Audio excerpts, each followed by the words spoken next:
When I paid $80,000 for my sister's wedding, her new husband looked me in the eye and told me to sit with the guests because I was not real family. A week later, he called me demanding the honeymoon money. I just laughed and asked him, "Did I not tell you? My name is Simone. I am 33 years old and a self-made wealth manager living in Atlanta."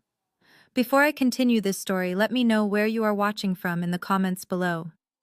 Hit like and subscribe if you have ever had to stand up to family members who took your hard work and generosity for granted. The crystal chandeliers of the Ritz-Carlton Atlanta cast a golden glow over the grand ballroom.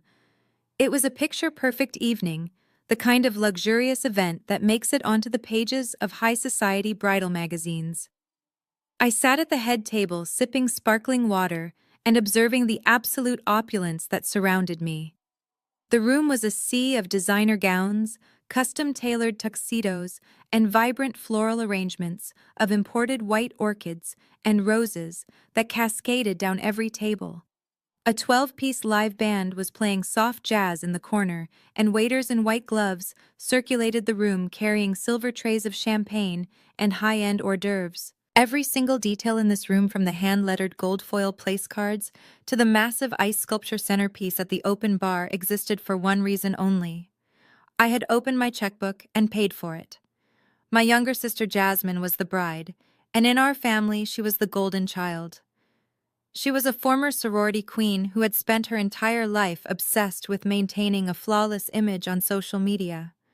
When she got engaged to Kendrick, a man who called himself a cryptocurrency entrepreneur but never seemed to actually work, my mother Valerie made it clear that Jasmine deserved the wedding of the century. And since my mother had no money and Kendrick was supposedly tying up his capital in investments, the financial burden fell entirely on me. I sat quietly at the VIP table dressed in an elegant emerald green gown. My mother Valerie sat to my right, engaged in a deep conversation with Pastor Davis from our family church. Valerie looked radiant in a silver dress, laughing and soaking up the compliments from passing guests who congratulated her on raising such a beautiful bride. Not once did she mention that I had single-handedly saved the wedding from being canceled when Kendrick's credit cards were repeatedly declined by the catering company 3 months prior. I had stepped in and paid the $80,000 balance in full directly to the vendors just to stop my mother from crying and to ensure my sister had her special day. Jasmine was out on the dance floor spinning around in her custom silk gown, surrounded by her sorority sisters. Kendrick was standing near the bar with 3 of his fraternity brothers. They were all holding expensive glasses of top-shelf scotch, laughing loudly, and acting like they owned the city of Atlanta. I watched Kendrick slap one of his groomsmen on the back before pointing toward the head table. He handed his drink to a friend and began walking over to where I was sitting. He approached the VIP table with a swagger that irritated me immediately. He adjusted the lapels of his velvet tuxedo jacket, leaned over the table, and tapped his champagne flute with a silver fork to get my attention. Pastor Davis looked up, smiling politely. My mother stopped talking and beamed at her new son-in-law. Simone, Kendrick said, his voice loud enough for the surrounding tables to hear. "This table is for actual family and the people who built this union. Can you go sit at table 15 near the kitchen? We have an uncle on my side who just arrived and he needs your seat." I stopped with my water glass halfway to my mouth. I slowly lowered it back to the table and looked at him, waiting for the punchline of a terrible joke. But Kendrick was not smiling. He stared down at me with a smug, arrogant expression. "Excuse me?" I said quietly, keeping my voice perfectly level. "You heard me," Kendrick replied, crossing his arms over his chest. "This VIP section is strictly for real family members. You are not real family anyway. Your dad walked out on you ages ago, and you do not even share the same father as Jasmine. So do me a favor, pick up your purse and go to table 15. Let the actual family celebrate." The utter disrespect hung in the air like thick smoke. Table 15 was located in the far back corner of the ballroom, right next to the swinging doors of the kitchen, where the waitstaff rushed in and out with dirty dishes. He was publicly humiliating me in front of the pastor and the elite guests of Atlanta, trying to assert his dominance as the alpha male of the family. I turned my head to look at my mother. I fully expected Valerie to gasp to scold him to remind him exactly who was funding the extravagant party he was currently enjoying. Instead, my mother reached over and patted Kendrick on the arm affectionately. "Simone, just listen to him," Valerie said, her voice dripping with annoyance as she looked at me. "Do not make a scene. This is Jasmine's big day, and Kendrick is the man of the hour. You know how stressed he has been. Just take your plate and go sit where he asked you to sit. Stop being so difficult." Pastor Davis cleared his throat and looked down at his napkin, clearly uncomfortable with the tension, but he chose to say nothing. A cold, sharp realization washed over me. I looked at my mother, who was glaring at me as if I were a misbehaving child. I looked at Kendrick, who was smirking, clearly enjoying the power trip of kicking the wealthy sister out of the VIP section. For 33 years, I had allowed this family to treat me like a human ATM. I had bought my mother's cars. I had paid off Jasmine's credit card debt. I had funded this $80,000 wedding because I wanted to buy the love and acceptance that I was never given growing up. I took a deep breath, refusing to shed a single tear. I did not raise my voice, but my words were sharp enough to cut glass. "Kendrick," I said, leaning back in my chair and making direct eye contact with him, "the chair you are asking me to vacate costs $500 a plate. In fact, the velvet jacket you are wearing, the top-shelf scotch you were just drinking with your fraternity brothers, and the ice sculpture behind you exists solely because I wrote the check. Jasmine contributed absolutely nothing to this wedding, and neither did you." Kendrick's face hardened, his smug smile faltering for a split second before his ego took over again. "Do not sit here and lie in front of the pastor," he scoffed, waving his hand dismissively. "I am a successful investor. I paid for my own wedding. You just helped out with a few minor details because Jasmine felt sorry for you being single. Now get up before I have the security team escort you out of my reception." My mother gasped dramatically and grabbed my wrist. "Simone, that is enough," she hissed. "You are embarrassing us. You always have to make everything about money. Just because you have a successful business does not give you the right to disrespect the head of this new household. Move to table 15 right now, or you can leave." I looked at my mother's hand gripping my wrist. I gently but firmly pulled my arm away. The illusion of family loyalty shattered completely in that moment. They did not love me. They only loved what I could provide for them. And the moment they got what they wanted, they were ready to discard me to the back of the room near the kitchen doors. "You are right, Mother," I said calmly, standing up from my chair and smoothing the front of my gown. "I do not want to embarrass the family. And Kendrick, you are absolutely right. Guests should not sit at the VIP table." Kendrick smirked again, assuming he had won. He stepped back and gestured toward the back of the ballroom. "Thank you. Table 15 is right by the exit." I picked up my designer clutch and my phone. I looked Pastor Davis directly in the eye and gave him a polite nod. "Have a blessed evening, Pastor," I said. I stepped away from the head table, but I did not walk toward table 15. I turned my back on Kendrick and my mother, ignoring their confused whispers. I walked with my head held high, my heels clicking rhythmically against the polished marble floor. I walked past the massive floral centerpieces, past the live band playing their soft jazz, and past the open bar where the fraternity brothers were still laughing. I walked straight out of the grand ballroom and down the carpeted hallway of the Ritz-Carlton, heading directly for the main event coordination office. The banquet manager, a tall professional man named Julian, who had worked closely with me for the past 3 months to organize the payments, was standing near the doorway reviewing a clipboard. "Julian." I called out, my voice steady and completely devoid of emotion. He looked up and smiled warmly. "Miss Simone, the ballroom looks spectacular. Is everything to your liking?" "Everything was lovely," I replied, stopping in front of him and opening my clutch. I pulled out my heavy black American Express card and held it between my fingers. "But there has been a slight change in the evening's arrangements. I have just been informed by the groom that I am merely a guest at this wedding and not considered part of the family." Julian frowned, his professional demeanor slipping into genuine confusion. "I am so sorry to hear that, Miss Simone. Is there anything I can do?" "Yes," I said, handing him the black card. "Since I am only a guest, I will no longer be sponsoring the premium open bar. I also want to immediately cancel the VIP catering tab reserved for the groom and his fraternity brothers, as well as the late-night seafood buffet scheduled for midnight. I am closing my account right now. Julian stared at the card, then looked up at me, his eyes widening as he realized the magnitude of what I was asking. Miss Simone, the open bar tab alone is already approaching $15,000. If I close your account, the venue will require immediate payment from the groom to keep the alcohol flowing and to serve the remaining premium courses. I offered him a sweet, perfectly calm smile. I know. Please transfer the outstanding balance to Kendrick's name. Let him know that the venue requires his credit card immediately. I'm going home. Julian hesitated for only a fraction of a second before his professional training kicked in. He nodded, taking the black American Express card from my hand. He walked over to the payment terminal at his desk, processed the cancellation of the open tab, and printed out a long, detailed receipt. The machine hummed as it produced the paper that represented $15,000 of top-shelf liquor, imported caviar, and hand-rolled cigars.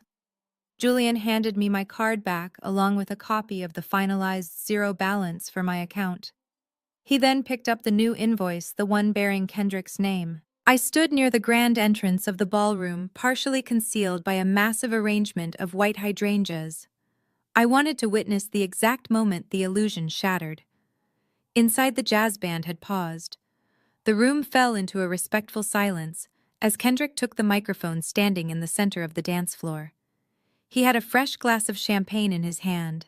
Jasmine was clinging to his arm, looking up at him with total adoration, her heavy silk train fanned out perfectly across the polished wood. I want to raise a glass to my beautiful wife, Kendrick announced, his voice echoing through the state-of-the-art sound system.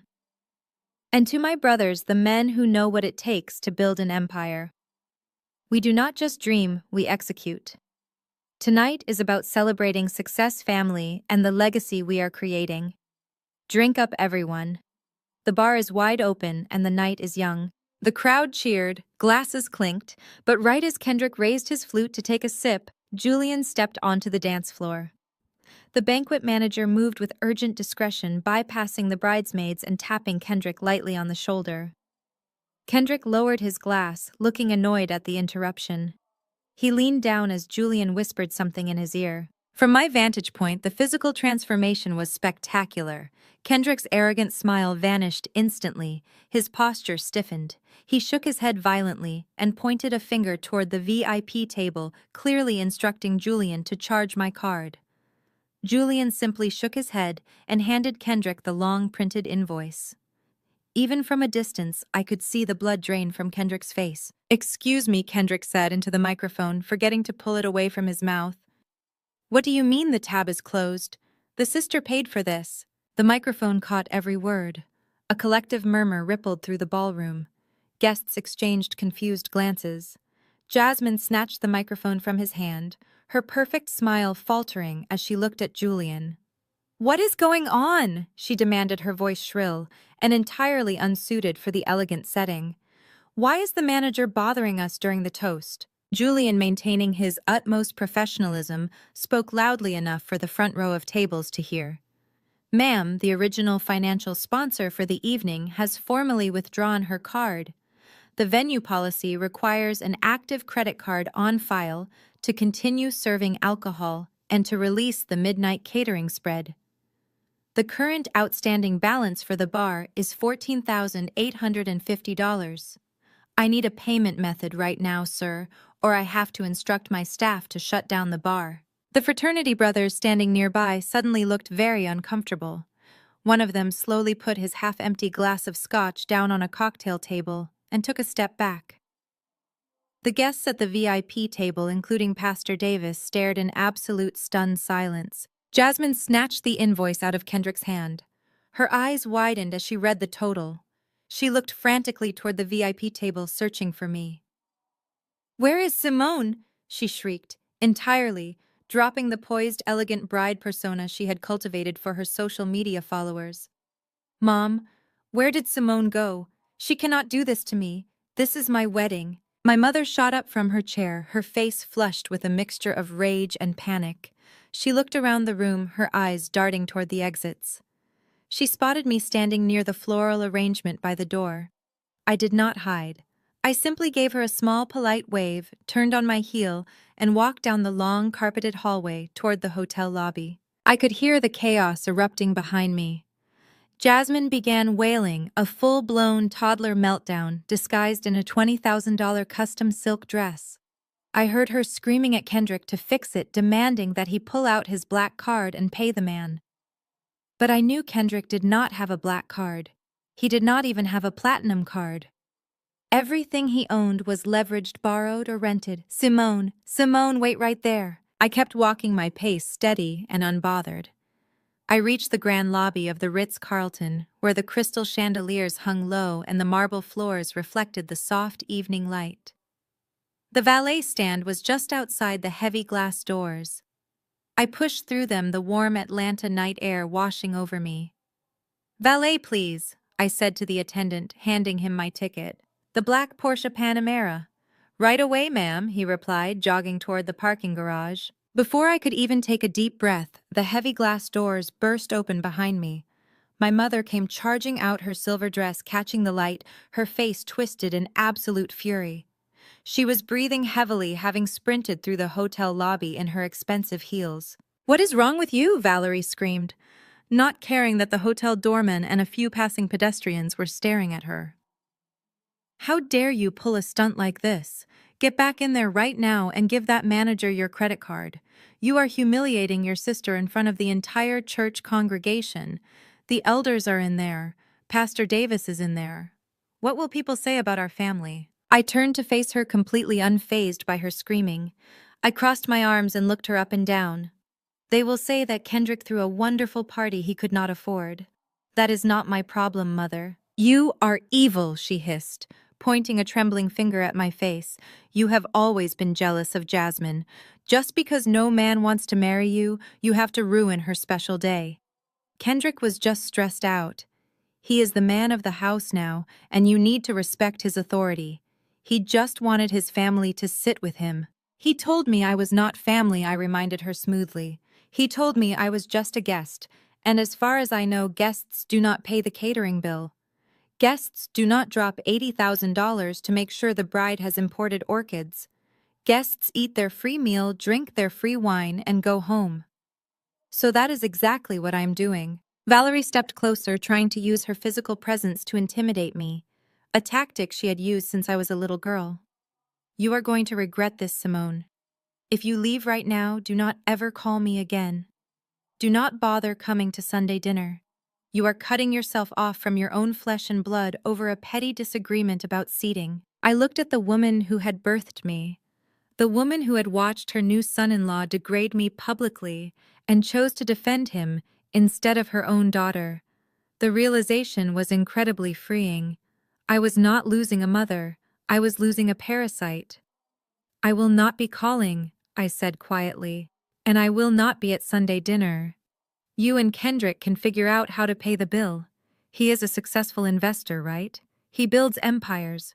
14 grand should be pocket change for a man like him." The roar of an engine interrupted her next insult. The valet pulled my sleek black Porsche smoothly into the driveway, stepping out and opening the driver's side door for me. I handed him a crisp $20 bill as a tip. Valerie realized I was actually leaving. Her anger quickly dissolved into desperation. The reality of the situation was crashing down on her. "Simone, please," she begged, her voice cracking as she grabbed the handle of my car door to stop me from closing it. "You cannot leave them like this. They will stop the party. They will lock the bar. Kendrick's money is tied up in the crypto market right now. He cannot liquidate it tonight. The venue is going to call the police if we do not settle the tab. Please just pay it. I will make him apologize to you tomorrow, I promise." I looked at her hand clutching my door handle. "Let go of my car, Mother. Simone, I am begging you." I reached out and peeled her fingers off the handle one by one. "I am not an ATM, Valerie. Enjoy the tap water." I pulled the door shut, locking it immediately. Through the tinted glass, I watched my mother standing on the curb, her face buried in her hands, crying tears of sheer panic. I started the engine, the powerful purr of the Porsche vibrating through the seat. I shifted into drive and pulled smoothly out of the Ritz-Carlton driveway, merging onto the busy streets of downtown Atlanta. The city lights blurred past me, casting neon reflections across the dashboard. For the first time in my life, I felt a profound, undeniable sense of peace. The heavy, suffocating weight of my family's expectations had finally been lifted. I turned on the radio, letting the smooth rhythm of an old-school track fill the cabin, drowning out the lingering memory of my mother's screaming. Back inside the ballroom, the nightmare I had orchestrated was reaching its absolute peak. My phone sat in the passenger seat, the screen lighting up repeatedly with frantic text messages and missed calls from Jasmine, my mother, and eventually Kendrick himself. I ignored them all, but my imagination painted a vivid, highly satisfying picture of the scene unfolding at the venue. I knew exactly what was happening. Kendrick, sweating through his velvet tuxedo jacket, would be frantically swiping every card in his leather wallet at Julian's payment terminal. I could picture the little red decline messages flashing on the screen one after another. Decline, insufficient funds, please contact your bank. The fraternity brothers who just moments ago were cheering to his fake wealth and success would be slowly backing away, suddenly checking their phones and pretending they had somewhere else to be. The bartender would be placing white towels over the beer taps and locking the top-shelf liquor cabinets right in front of the thirsty guests. Jasmine would be sobbing in the bridal suite, her perfect makeup ruined, realizing that the man she married was entirely broke. My phone buzzed again.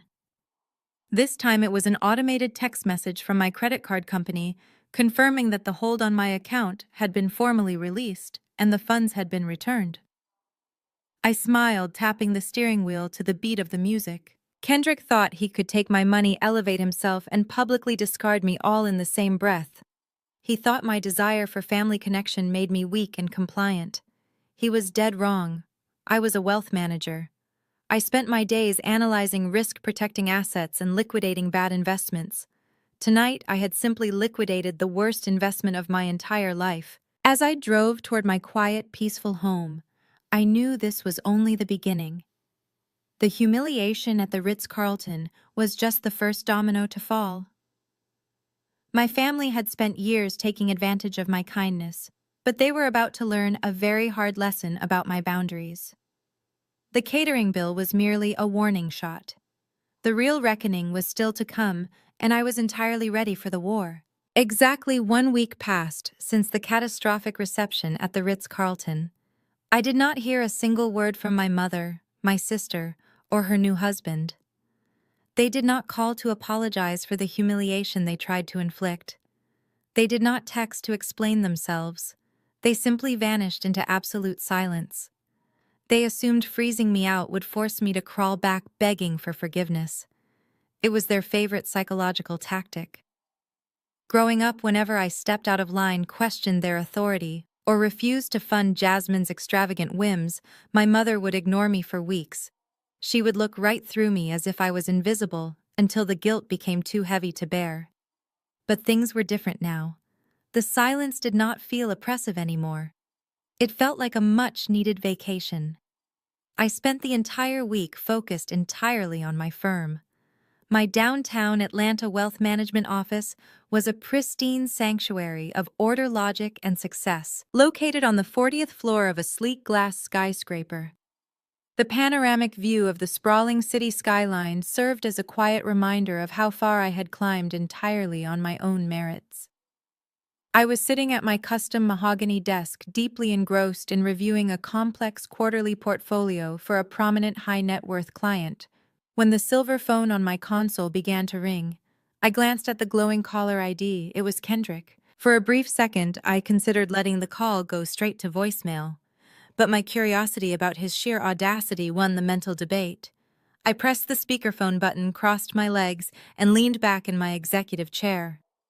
"Hello, Kendrick," I said, my voice smooth, calm, and professionally detached.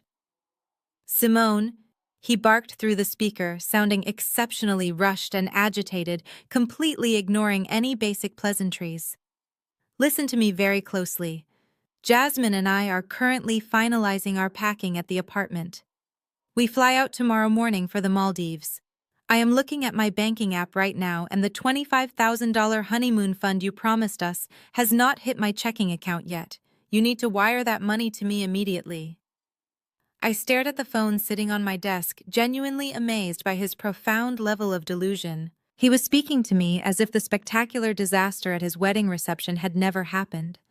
He was acting like a disappointed project manager demanding an overdue financial report, rather than a man who had publicly degraded his primary benefactor and then immediately suffered the severe financial consequences of his own arrogance. "Kendrick," I replied calmly, keeping my tone perfectly level.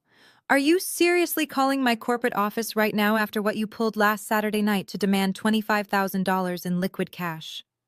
"Do not start with the unnecessary drama today, Simone," he snapped back quickly, his voice dripping with intense condescension.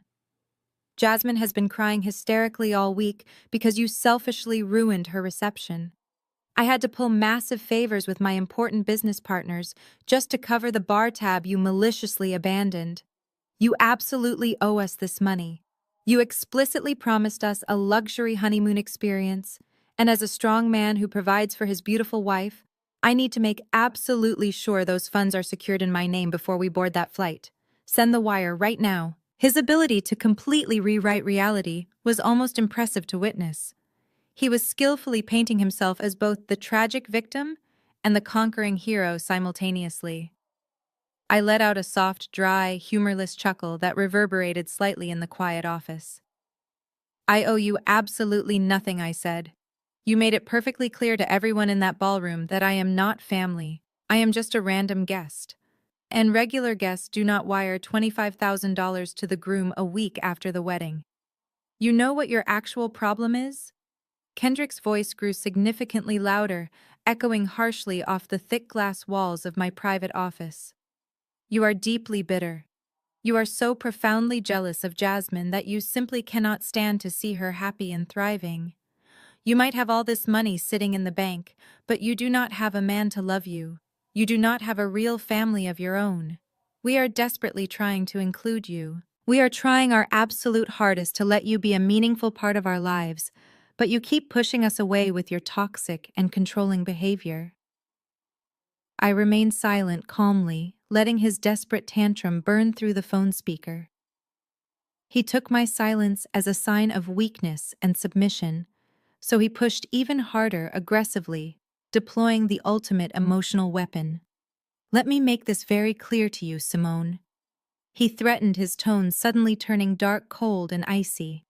"If that money is not sitting securely in my account by 5 o'clock this evening, you are completely done. You will be permanently and irreversibly banned from this family. When Jasmine and I start having children, you will never be allowed to meet your future nieces or nephews.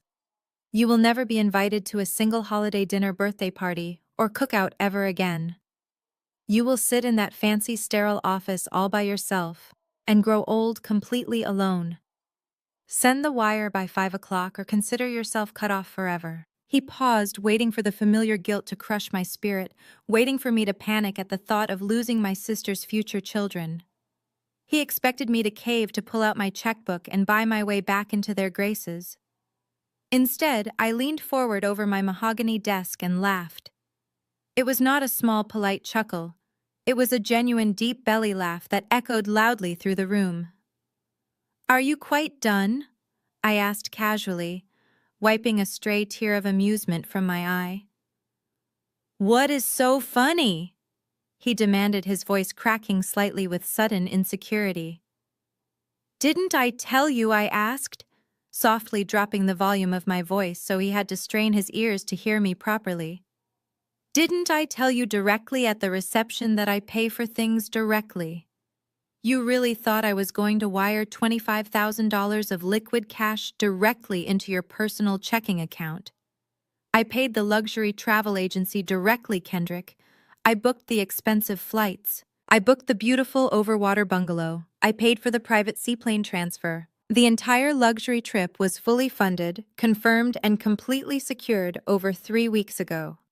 I heard a very sharp, sudden intake of breath on the other end of the line, but I did not stop there. I pulled up a confidential file on my computer monitor, glancing at the notes my assistant had compiled.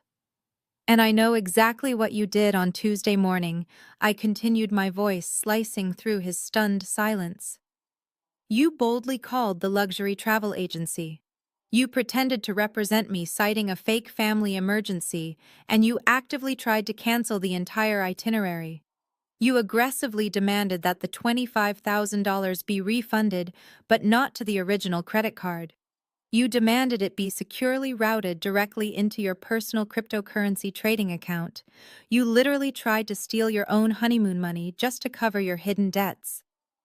The silence on the other end of the phone was absolute and deafening. The senior travel agent is a close personal friend of mine, Kendrick, I said, thoroughly enjoying every single second of his rapid unraveling. She flagged your cancellation request immediately. She told me you cursed at her when she refused to reroute the refund, so I went ahead and made a final executive decision for you. Since you wanted to cancel the trip so badly to get the cash, I authorized the official cancellation myself. You did what? Kendrick yelled, his voice reflecting pure panic. The honeymoon is canceled, I said cheerfully, tapping a pen against my desk. The flights are gone. The bungalow is gone. The money was refunded to my corporate account yesterday. You have absolutely nothing, Kendrick exploded.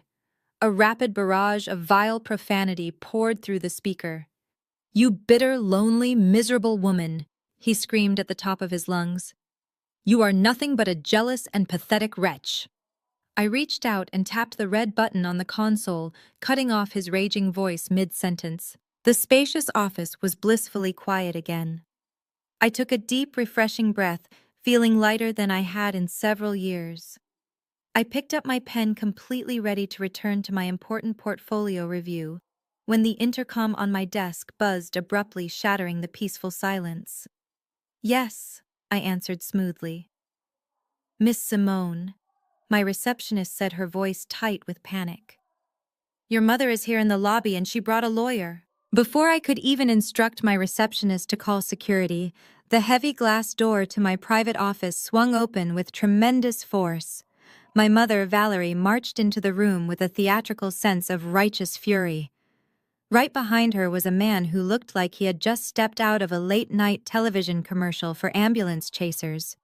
He was wearing a poorly tailored pinstripe suit that bunched awkwardly at the shoulders, an excessively shiny gold watch, and a smug smirk that suggested he thought he was walking into an easy payday.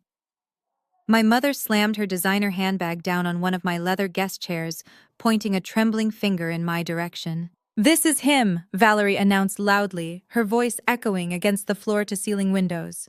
This is my attorney, Mr. Sterling. And we are not leaving this office until you take responsibility for the absolute disaster you caused our family. I did not stand up. I did not offer them a seat. I simply folded my hands on top of my mahogany desk and stared at the flashy lawyer.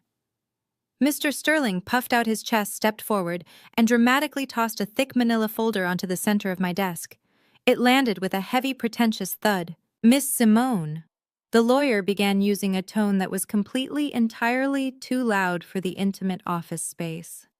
My client is officially serving you with notice of impending litigation. We are filing a lawsuit against you for promissory estoppel. You made a clear verbal agreement to provide financial sponsorship for Jasmine and Kendrick's wedding and their subsequent honeymoon. By maliciously withdrawing those funds at the final hour, you breached that verbal contract, causing severe emotional distress and catastrophic financial damages to my clients. I looked at the manila folder, then back at Mr. Sterling. I had to bite the inside of my cheek to keep from bursting into laughter. As a wealth manager, I dealt with corporate attorneys, federal regulators, and high-stakes financial litigation on a daily basis. The idea that this strip mall lawyer thought he could intimidate me with a frivolous civil claim over a wedding dispute was deeply comical. Promissory estoppel, I repeated slowly, letting the legal term hang in the air. You are suing me for changing my mind about giving my sister a gift. Good luck proving a verbal contract for a gift without a single piece of signed documentation. My legal team will have this thrown out of court before the judge even finishes their morning coffee. Valerie stepped forward, shoving the lawyer aside. She slammed her hands flat on my desk, her face inches from mine. You think you are so smart, Simone? She yelled, her voice vibrating with genuine rage. You think because you sit in this fancy high-rise and wear expensive clothes that you can just destroy people's lives without any consequences. Do you have any idea what you have done to us? Do you know what I had to do to save Jasmine's marriage? I leaned back in my chair, keeping my expression entirely neutral. Please enlighten me, Valerie. What did you do to save a marriage that has only existed for 7 days? My mother's anger suddenly dissolved into a spectacular display of professional victimhood. Her eyes welled up with tears. Her lower lip began to quiver. It was the exact same performance she used at church whenever she needed sympathy from the congregation. She grabbed a tissue from her purse and dabbed dramatically at her eyes. Kendrick is a brilliant crypto investor, Valerie sobbed, her voice breaking. He is building a massive digital portfolio that is going to secure our family's future for generations. But his business capital is currently tied up in restricted offshore accounts. He could not liquidate his assets in time to pay the $15,000 bar tab you spitefully dumped on him. The Ritz-Carlton was threatening to have him arrested for theft of services on his own wedding night. She paused, letting out a loud, shuddering breath. To keep my son-in-law out of jail, and to save Jasmine from absolute humiliation, I had to step in. I had to take out a $100,000 mortgage on my house. I gave Kendrick the money so he could pay the venue cover, the bounce checks for the floral arrangements, and secure their new apartment. You forced me to mortgage my home, Simone. You put my financial security at risk because of your petty, vindictive jealousy. The air in my office suddenly went entirely still. The amusement I felt just moments ago vanished, completely replaced by the sharp, cold clarity of a financial predator spotting a wounded animal. My professional instincts kicked into high gear. The numbers immediately stopped making sense. I looked at my mother, searching her face for any sign that she was lying, but she was telling the truth as she understood it. She had actually mortgaged her house. The house that belonged to my late grandmother, the only piece of real estate our family had owned free and clear for 3 decades. She had handed over the equity to a man she barely knew. Let me make sure I'm hearing this correctly, I said, keeping my voice dangerously quiet. You took out a $100,000 mortgage on Grandma's house. The bar tab was $15,000. Where is the rest of the money, Valerie? Mr. Sterling puffed his chest out again. That is none of your concern, he interrupted. Kendrick is a seasoned entrepreneur. He is utilizing the remaining funds to leverage new investments that will pay the mortgage back tenfold. The point is, your malicious actions forced your mother into a position of extreme financial duress, and we expect you to settle this lawsuit by paying off the entire mortgage immediately plus damages. My mind raced. Kendrick was not a crypto genius. He was a classic textbook con artist. He had expertly executed an affinity scam using his new marriage to Jasmine to gain my mother's absolute trust. He had used the chaos of the wedding night, the very chaos I had caused by canceling my credit card, as the perfect high-pressure leverage to panic Valerie into giving him a massive lump sum of cash. He had successfully convinced my mother that his lack of liquid capital was my fault, completely distracting her from the simple fact that a real investor would never need a grandmother's home equity to cover a bar tab. If I fought them right now, if I kicked them out of my office and told my high-powered lawyers to destroy Mr. Sterling in court, I would win the case easily. But winning the case would not expose Kendrick. It would just make my mother double down on her blind loyalty to him. If I wanted to completely dismantle Kendrick's web of lies, I needed hard data. I needed paper trails. I needed the receipts. I took a deep breath, consciously softening my facial expression. I let my shoulders slump just a fraction, projecting the exact image of a defeated daughter who had suddenly realized she went too far. I looked down at my desk, then back up at my mother, forcing a look of mild panic into my eyes. I had no idea I lied smoothly, my voice trembling just enough to sound authentic. I swear to you, Valerie, I did not know it would escalate to this level. I was just angry about the seating arrangement. I never intended for you to put your house on the line. Grandma loved that house. I would never want to put her legacy at risk. Valerie's posture immediately shifted. The righteous fury melted into triumphant satisfaction. She thought she had won. She thought the threat of a lawsuit and the heavy burden of family guilt had successfully broken my resistance. She crossed her arms, looking down at me with supreme arrogance. "Actions have consequences, Simone," she said condescendingly. "You cannot just throw your weight around and expect us to bow down. Now you have to fix this mess." I turned to the lawyer, maintaining my carefully constructed facade of cooperation. "Mr. Sterling," I said softly, "a public lawsuit would be disastrous for my wealth management firm. If my clients found out I was being sued by my own mother for promissory estoppel, it would ruin my professional reputation. I want to settle this quietly." The lawyer's eyes lit up with unadulterated greed. He could already taste his contingency fee. "We are certainly open to discussing a private settlement, Miss Simone, assuming the terms are highly favorable to my client. I will pay off the entire mortgage," I said, watching Valerie's eyes widen with shock and delight. "I will clear the $100,000 debt completely. But since I am a licensed financial professional, my compliance department requires me to keep meticulous records of all major familial debt settlements. I cannot just hand you a random check. I need to review the original mortgage origination documents, the loan disclosures, and the specific routing numbers where the bank dispersed the funds. I just need to verify the exact payoff amount to the penny." Mr. Sterling nodded eagerly, entirely missing the trap I was setting. "That is standard procedure. We can certainly provide those documents to facilitate the settlement." Valerie smiled a genuine glowing smile of absolute victory. She actually thought she had outsmarted a woman who managed billion-dollar portfolios for a living. "I knew you would finally see reason," she said, her tone dripping with fake maternal warmth. "We are family, Simone. We are supposed to look out for each other. Kendrick will be very relieved to hear that you are finally stepping up to support his vision." "Do you have the documents with you?" I asked Mr. Sterling, ignoring my mother's nauseating speech. The lawyer quickly opened his briefcase, fumbling excitedly through his chaotic papers. He pulled out a thick stack of stapled documents and slid them across my desk. "Here is the copy of the mortgage agreement your mother signed with the lender, including the disbursement instructions for the $100,000. Review them with your compliance team, and I will expect a call from you by tomorrow morning to finalize the wire transfer." I placed my hand firmly over the stack of papers. "You will have my answer very soon, Mr. Sterling. Thank you for bringing this to my attention. Valerie, I will be in touch." My mother adjusted her designer handbag, looking incredibly smug. "Do not take too long, Simone. Kendrick has very important investments waiting."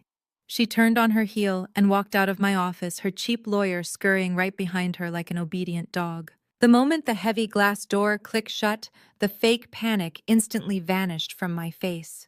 My heart was pounding against my ribs, driven by pure, unadulterated adrenaline. I spun my chair around to face my computer monitors. My fingers flew across the mechanical keyboard with practiced speed and precision. I did not need to wait for my compliance team. I had direct access to the county clerk's private real estate database and the public property records portal. I opened the mortgage document Mr. Sterling had just given me, scanning for the loan origination number and the property parcel identification code. I typed the numbers into the search bar of the county database and hit enter. The system loaded for 2 excruciating seconds before the official deed and lien history for my grandmother's house appeared on the screen. I scrolled past the historical data, bypassing decades of clean ownership until I reached the newest entry filed just 5 days ago. I read the name of the lending institution. I read the exact loan amount. And then I read the designated disbursement account where the $100,000 had been sent. My blood ran completely cold. The room seemed to shrink around me as the horrific magnitude of Kendrick's deception materialized on the glowing monitor. What I found in those records was infinitely worse than a simple crypto scam. My mother had not just mortgaged her house, she had practically signed her own death warrant. The disbursement account listed on my mother's mortgage document belonged to an entity called Apex Digital Holdings, LLC. It sounded official enough to fool a woman whose financial literacy peaked at balancing a checkbook. But to someone who spent her life dissecting corporate structures, it was a glaring red flag. I opened my specialized corporate registry software and ran a comprehensive background check on Apex Digital Holdings. The results populated almost instantly. The company was registered exactly 4 months ago, right around the time Kendrick proposed to Jasmine. It had no operational history, no listed employees, and its primary business address was a mailbox at a local shipping store in a rundown strip mall. There was absolutely no cryptocurrency exchange license attached to his name. There were no trading portfolios, no digital wallets registered under corporate protection, and no legitimate business tax ID numbers. Kendrick was not a visionary digital asset investor. He was a ghost. I dug deeper, pulling on the loose threads of his financial existence. Using my high-level access to credit reporting agencies and public civil judgments, I tracked the movement of the $100,000 from the moment it hit the Apex Digital Holdings account. If he had invested that money, there would be a digital footprint. If he had hidden it, that footprint would just be harder to find. Within 15 minutes, I completely bypassed his amateur attempts at money laundering and found the truth hidden behind a labyrinth of shell accounts. Kendrick had not invested my mother's money into the blockchain. The cash had been immediately dispersed in 3 massive wire transfers, just 48 hours after my mother signed the mortgage paperwork. The first 2 transfers totaling over $60,000 were sent directly to offshore holding accounts heavily associated with illegal sports betting and underground gambling syndicates. Kendrick was a degenerate gambler. He had used my grandmother's legacy to pay off aggressive bookies. The crypto genius persona was nothing more than a desperate shield to hide his catastrophic gambling addiction from Jasmine and my gullible mother. He had spun a web of financial jargon to dazzle 2 women who desperately wanted to believe they had secured a wealthy alpha male for the family. In reality, he was drowning in debt and using them as a life raft. But the sickening reality did not stop there. I returned to the county property records to check the current status of the mortgage itself. When you take out a loan of that magnitude, the first payment is typically due within 30 to 45 days. My mother had signed the origination documents over 2 months ago, right before the wedding preparations hit their peak. I pulled up the lien status, holding my breath. The screen refreshed, displaying a bold red notification banner across the top of the digital file. Notice of default. My stomach tightened into a cold, hard knot. Kendrick had not made a single payment to the bank. He had taken the $100,000, paid off his dangerous debts, and completely abandoned the monthly obligations on the house. My grandmother's beautiful house, the home where I had learned to walk the property with the wraparound porch and the big oak tree in the front yard, was officially 60 days past due. The commercial bank holding the note had already initiated the pre-foreclosure process. They were preparing to seize the asset. In less than 30 days, a county sheriff would show up at Valerie's front door with a legal eviction notice, and the property would be auctioned off on the courthouse steps to the highest bidder. My mother had handed the deed to her own executioner. She was so blinded by her obsession with having a successful son-in-law that she refused to see the financial knife sliding deep into her back. My hands were shaking not from sorrow but from a profound, calculated rage. Valerie had marched into my office, threatened my career, and tried to sue me for a wedding gift, all while her own home was quietly slipping through her fingers. And Kendrick was letting it happen. He was letting the woman who saved his life lose everything she owned. I had to know where the rest of the money went. $60,000 went to the bookies. $15,000 went to the Ritz-Carlton bar tab to stop the hotel from calling the police. That left approximately $25,000 unaccounted for. I ran a skip trace on Kendrick's name and his fake LLC, pulling up his most recent residential credit inquiries and lease applications. A fresh hit registered on the system from just a week ago. Kendrick had signed a 12-month lease for a luxury penthouse apartment in Buckhead, one of the most expensive and exclusive neighborhoods in Atlanta. I recognized the building address immediately. It was a sleek, ultra-modern glass tower favored by professional athletes and actual wealthy executives. The rent for those premium penthouse units started at $8,000 a month. The $25,000 he had left over from my mother's mortgage was exactly enough to cover the required first month, last month, and hefty security deposit required to move in. He had used the last scraps of my mother's stolen home equity to fund his lavish lifestyle and keep up the wealthy entrepreneur facade for Jasmine. He was sleeping in a luxury high-rise, while Valerie was weeks away from being homeless. I sat back in my chair staring at the glowing monitors. The complete picture of Kendrick's fraud was laid out before me in undeniable black and white numbers. He was not just a liar. He was a financial predator who had systematically targeted my family. And the most ironic part of it all was that Jasmine and Valerie thought they had won. They thought they had secured the bag while actively participating in their own financial ruin. They had traded me the daughter who actually possessed wealth and stability for a charismatic degenerate who was bleeding them dry. I reached for a legal pad on my desk and began making a meticulous checklist. I needed to move fast. If the bank foreclosed on Valerie's house, it would be sold to a corporate flipper. I could not let my grandmother's legacy fall into the hands of strangers, even if my mother deserved the harsh reality check. Furthermore, I needed to figure out exactly how Kendrick managed to secure a lease in a prestigious Buckhead building. Those property management companies ran rigorous background checks. They required verified proof of income tax returns and pristine credit scores. Kendrick had none of those things. His credit was destroyed, his LLC was a shell, and his income was entirely non-existent. The only way he could have bypassed the building's strict financial requirements was by committing blatant document forgery. He had to have submitted fake bank statements or fraudulent tax returns to the leasing office. As a wealth manager, fraud was my area of expertise. I knew exactly how to track it, and more importantly, I knew exactly how to expose it.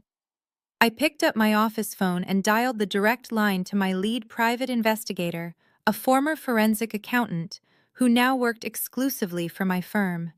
I needed him to pull the actual lease application Kendrick had submitted to the Buckhead building. I wanted to see the forged documents with my own two eyes. Just as I was leaving the voicemail for my investigator, my personal cell phone began to vibrate violently on the polished mahogany desk.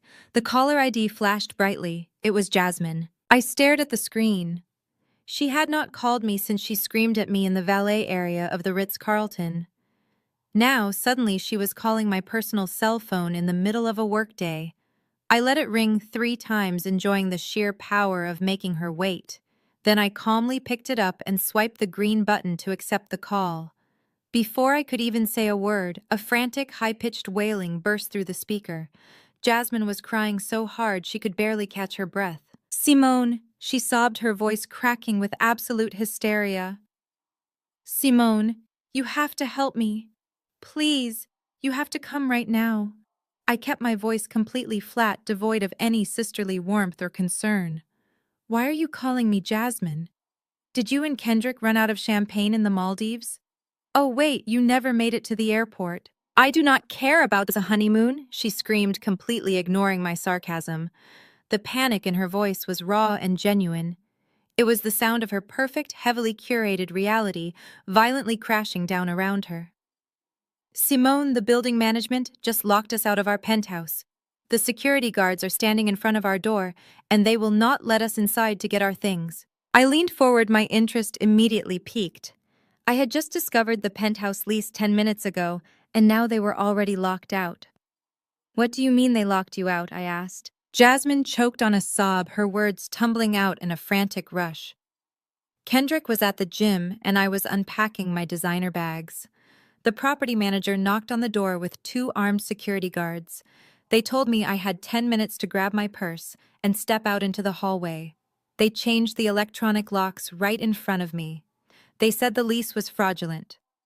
They said Kendrick submitted forged bank statements and a fake social security number to get approved for the penthouse. I listened to her cry, feeling absolutely nothing but cold satisfaction. Kendrick's house of cards was collapsing much faster than I had anticipated. "Where is your successful husband right now?" I asked smoothly. "He is down in the lobby yelling at the concierge," she wailed. The manager said if he does not leave the premises immediately, they are calling the police to have him arrested for criminal trespassing and wire fraud. Simone. I am sitting on my luggage in the lobby with everyone staring at me. Please come get me. You have to fix this. I smiled at the skyline outside my window. I am on my way, Jasmine. Do not move. I ended the call and tossed my phone onto the passenger seat of my Porsche. The drive from my downtown office to Buckhead usually took about 20 minutes, but today the Atlanta traffic seemed to part specifically for me. The skyline shifted from the dense, towering corporate skyscrapers to the ultra-luxurious, glass-fronted residential buildings that defined the wealthy enclave of Buckhead. I pulled up to the grand entrance of the Luminary, a 50-story architectural masterpiece of steel and reflective glass. The valet rushed forward to open my door, recognizing my vehicle immediately. I handed him the keys with a polite nod and walked through the heavy revolving doors into the expansive temperature-controlled lobby. The contrast between the serene, opulent environment and the absolute human garbage fire unfolding in the center of the room was almost poetic. The lobby was a masterpiece of modern interior design, featuring imported Italian marble floors, massive crystal chandeliers, and a tranquil indoor waterfall that usually projected an aura of complete peace. Today, however, that peace was entirely shattered. Jasmine was sitting in the middle of the lobby floor, surrounded by a mountain of designer luggage. She looked like a deposed beauty queen. Her perfectly styled hair was frizzing, her expensive makeup was running down her cheeks in dark, streaky lines, and she was clutching a small Hermes handbag to her chest like a life preserver. She was sobbing loudly, drawing the discreet but undeniable stares of wealthy residents passing through. Standing a few feet away at the main concierge desk was Kendrick. He was waving his arms aggressively, his face flushed with anger, yelling at a stoic, impeccably dressed property manager and two large, unbothered security guards. "This is completely illegal," Kendrick shouted, his voice echoing off the marble walls. "You cannot just lock people out of their own home." "I signed a legally binding lease. I paid the deposits. This is exactly what they do to successful black men in this city. You see a young wealthy brother moving into a penthouse, and your racist system immediately tries to find a way to tear him down. You are profiling me. I am going to call my lawyers and sue this entire building for discrimination. I will own this tower by the time I am finished with you." The property manager, a seasoned professional named Marcus, did not even blink. "Sir, I have explained this to you 3 times. This has absolutely nothing to do with race and everything to do with federal wire fraud. The bank statements and tax returns you submitted to our leasing office were flagged by our corporate compliance software this morning. They are fraudulent documents.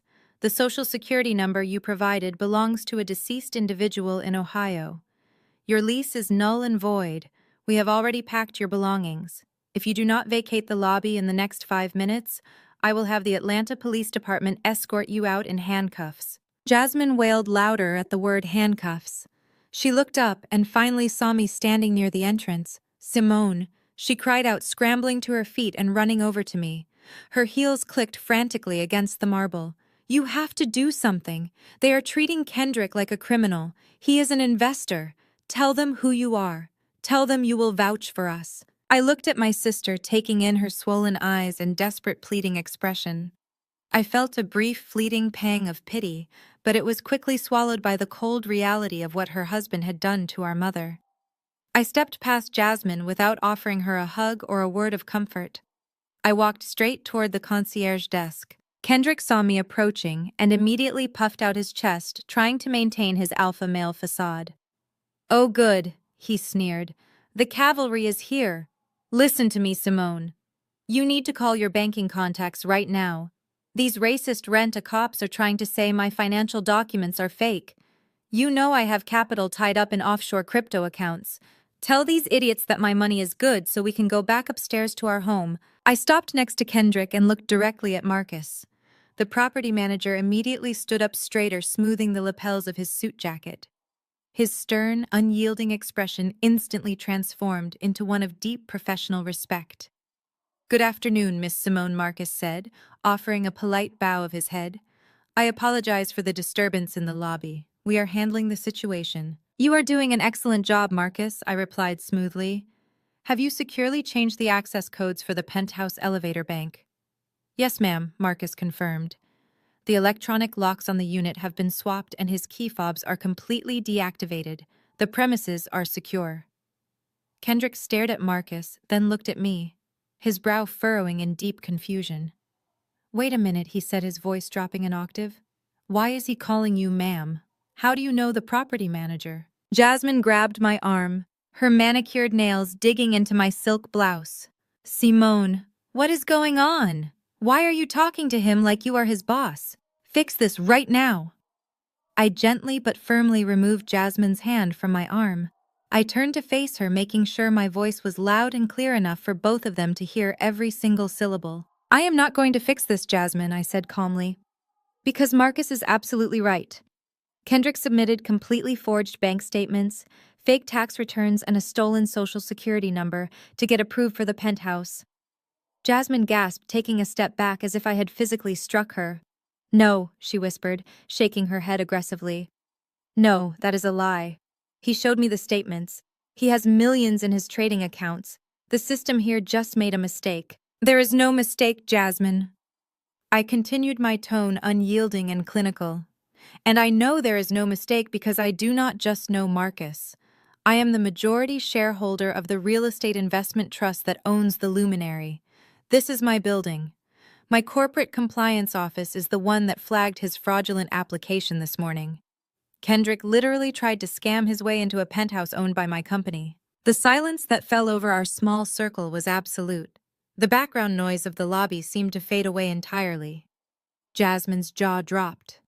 She looked up at the towering glass atrium, then back down at the marble floor, her mind desperately trying to process the magnitude of the revelation.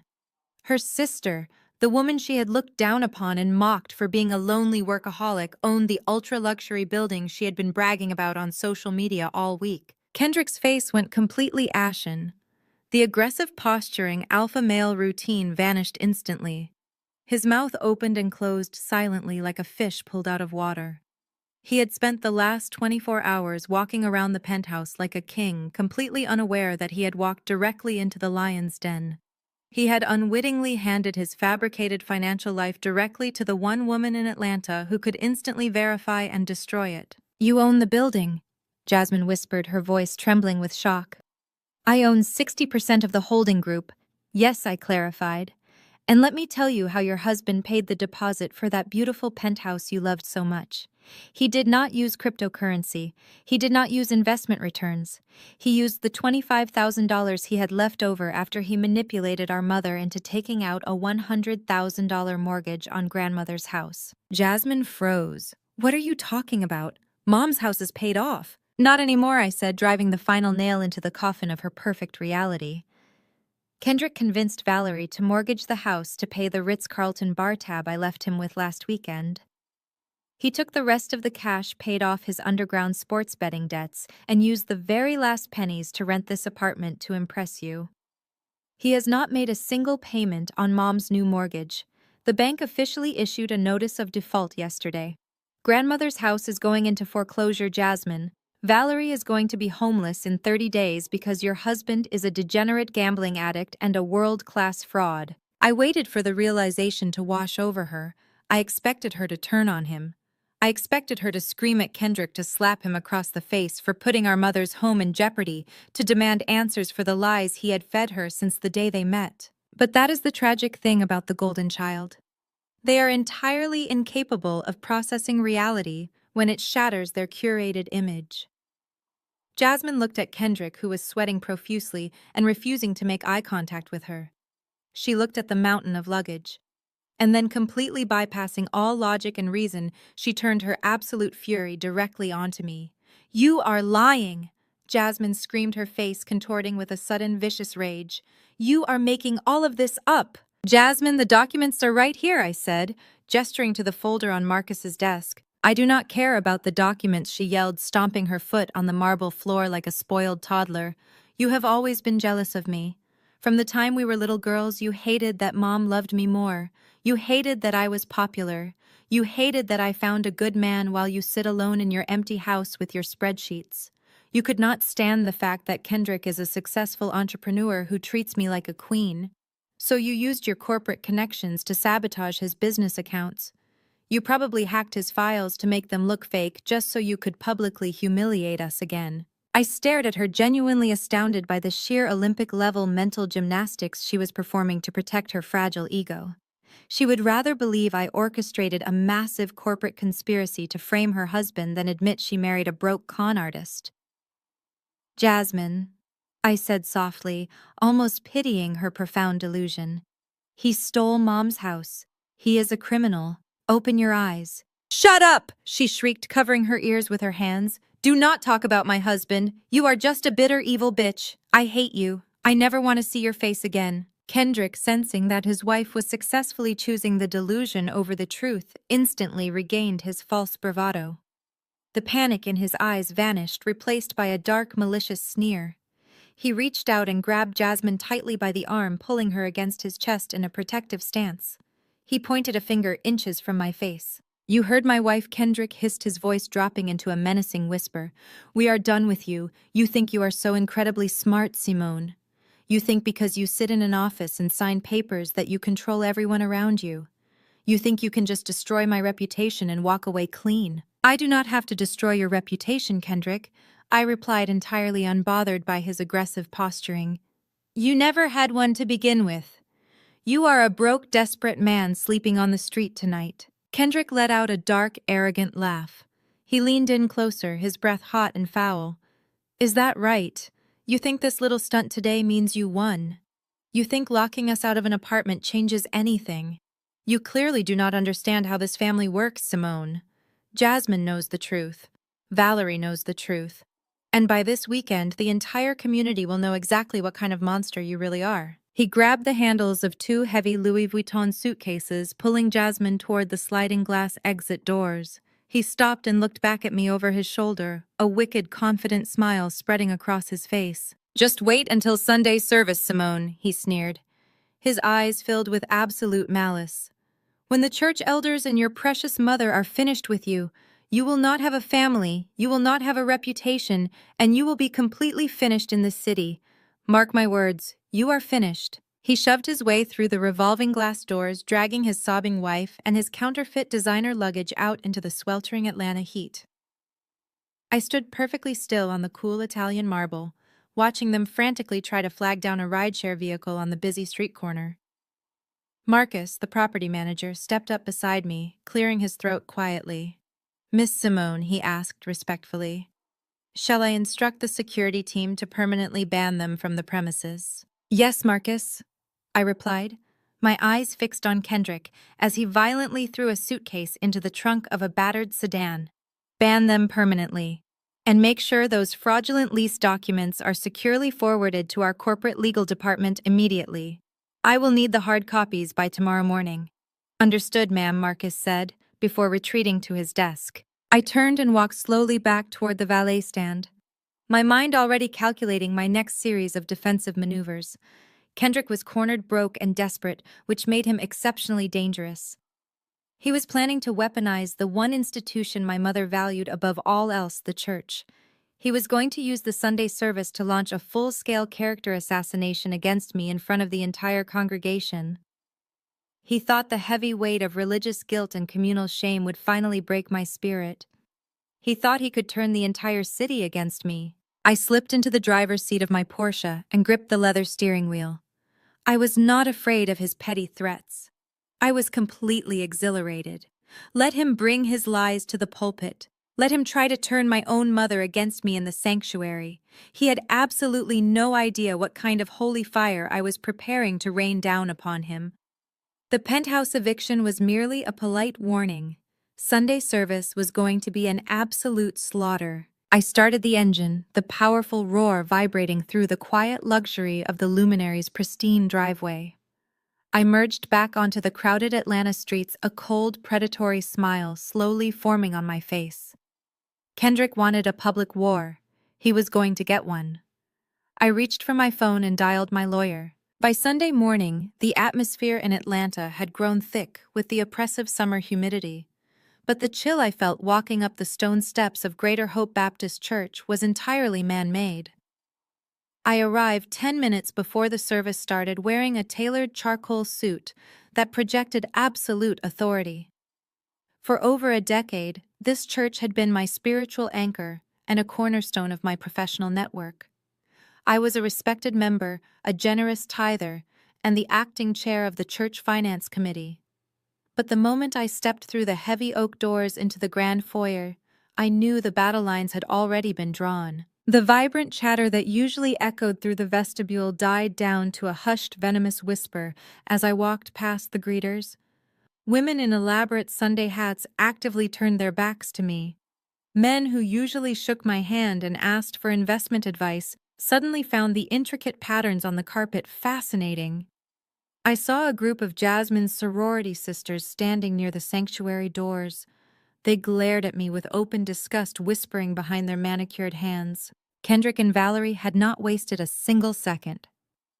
After I left them stranded on the curb outside the luminary, they had immediately gone to work weaponizing the congregation. I did not need to guess what lies they were spreading. The aggressive, judgmental stares told me everything. In our community, there is no greater sin than abandoning your family when you have the means to help them. Valerie had undoubtedly painted herself as the long-suffering matriarch weeping on the phone to the church elders. Kendrick had played the role of the noble, struggling entrepreneur unfairly targeted by a bitter sister-in-law. But they had added a new devastating layer to their smear campaign. I caught snippets of the rumor as I made my way down the center aisle. She stole her father's money, left her own mother with nothing, stole the inheritance. They had spun a fabricated narrative that my wealth management firm was not built on my own hard work and intellect, but funded by money I had secretly siphoned from my late father's estate, leaving Valerie destitute and forcing her to mortgage her home to survive. It was a brilliant, malicious lie designed to completely destroy my credibility and character. I walked to my usual pew near the front. Normally, the row was packed with friendly faces. Today, the space around me remained entirely empty. Valerie, Jasmine, and Kendrick were seated 3 rows ahead on the opposite side of the sanctuary. Kendrick had his arm wrapped protectively around Jasmine, portraying the perfect unified couple. Valerie sat beside them, dabbing her eyes with a lace handkerchief, playing the tragic victim to absolute perfection. When Kendrick glanced over his shoulder and saw me sitting alone, a smug, victorious smirk flashed across his face. He truly believed he had won the social war. I sat quietly through the 2-hour service. I did not sing. I did not bow my head. I simply watched the masterful performance of a family completely consumed by their own toxicity. When the final benediction was given, I stood up to leave. Before I could even reach the aisle, an usher touched my shoulder and quietly informed me that Pastor Davis requested my presence in his private office immediately. I walked down the quiet hallway behind the choir loft and stepped into the pastor's study. Pastor Davis was sitting behind his heavy mahogany desk, his face lined with deep concern. He gestured for me to sit down, but I chose to remain standing. "Simone," he began, his voice heavy with a rehearsed pastoral sadness. "I am going to be direct with you. Your mother came to see me late last night. She was absolutely heartbroken. She shared some deeply troubling information regarding the financial disputes within your family, specifically concerning the funding of your business and the current state of her home mortgage." I looked at him calmly. "And you believed her, Pastor?" "I believe that where there is smoke, there is usually fire," he replied, folding his hands on his desk. "Simone, you know this church relies on absolute transparency and moral integrity, especially from those in leadership positions. The allegations your family has brought forward are severe. They are saying you maliciously sabotaged Kendrick's housing situation and that you withheld family funds. Given the current tension and the rumors spreading rapidly among the congregation, the elder board and I feel it is best if you step down from your position as the chair of the finance committee. Just temporarily, until these personal family matters are fully resolved." The betrayal was sharp, but not unexpected. A man who had trusted my financial counsel for 10 years was tossing me aside based on the tears of a manipulator and the lies of a con artist. They were isolating me, cutting off my influence, and stripping away my communal respect. I looked Pastor Davis straight in the eye. I did not raise my voice. I did not defend myself. I knew from years of corporate warfare that arguing with fools who have already made up their minds is a complete waste of breath. Trying to present facts to a man blinded by emotion would only make me look desperate. I understand completely, Pastor, I said, my voice smooth and perfectly detached. If the church values hearsay over evidence, then I am more than happy to step down. I will have my assistant send over all the financial transition documents by tomorrow morning. Have a wonderful Sunday. I turned and walked out of his office before he could offer another word of fake sympathy. I walked out of the church, ignored the glaring eyes in the parking lot, and got into my car. I did not cry. I did not feel defeated. I felt a cold, hyper-focused clarity. Every emotion, every lingering trace of familial obligation evaporated completely, leaving behind only the sharp instincts of a woman who knew exactly how to dismantle her enemies. Kendrick had played his hand. He had used social warfare to try and break me. Now it was time for me to use actual tangible power to break him. I spent the next 48 hours in absolute silence. I did not answer any calls from church members. I completely ignored the barrage of passive-aggressive text messages from my aunts and cousins who had heard the rumors. Instead, I transformed my downtown office into a strategic war room. I sat at my conference table with my lead corporate attorney and my private investigator, surrounded by stacks of financial documents, background checks, and legal statutes. We meticulously built an airtight case over the next 2 days, leaving no room for error or misinterpretation. My investigator secured the hard copies of the forged lease documents from the luminary's property management office. We acquired the official wire transfer receipts, showing exactly where the $100,000 from my mother's mortgage had gone. We mapped out Kendrick's illegal sports betting connections. We pulled the original probate records from my father's estate, proving definitively that he had died deeply in debt and left absolutely no money for me to steal. Every single lie Valerie and Kendrick had told the church was systematically dismantled by hard, undeniable, legally binding paperwork. But having the evidence was only half the battle. I needed the perfect venue to execute the strike. I needed to trap them in a scenario where they could not run, could not lie, and could not manipulate the audience. I needed them to feel completely safe and victorious right before I pulled the ground out from under them. By Wednesday morning, the plan was fully in place. I was sitting at my desk sipping a cup of black coffee and reviewing a client portfolio when my secure banking portal emitted a sharp, high-priority chime. I set my coffee mug down and clicked on the notification icon. It was a direct alert from my elite commercial banking contact, a senior asset manager who owed me several significant professional favors. I had asked him to place a quiet internal watch on the specific mortgage note attached to my grandmother's house. The information flashing on my screen made my pulse accelerate with dark anticipation. The alert confirmed my worst calculations. Valerie had completely ignored the default notices. Kendrick had obviously convinced her that he was handling it, feeding her more lies about delayed crypto transfers and banking errors. Because no action had been taken to cure the massive default, the commercial bank was officially moving the property into active foreclosure status. The formal legal proceedings were scheduled to initiate the very next morning at exactly 9 o'clock. Once that button was pressed, my mother's house would become the legal property of the bank slated for public auction. My mother was 24 hours away from losing everything she had ever known. Kendrick had successfully driven her straight off a financial cliff, and she was still blindly holding his hand, smiling as they fell.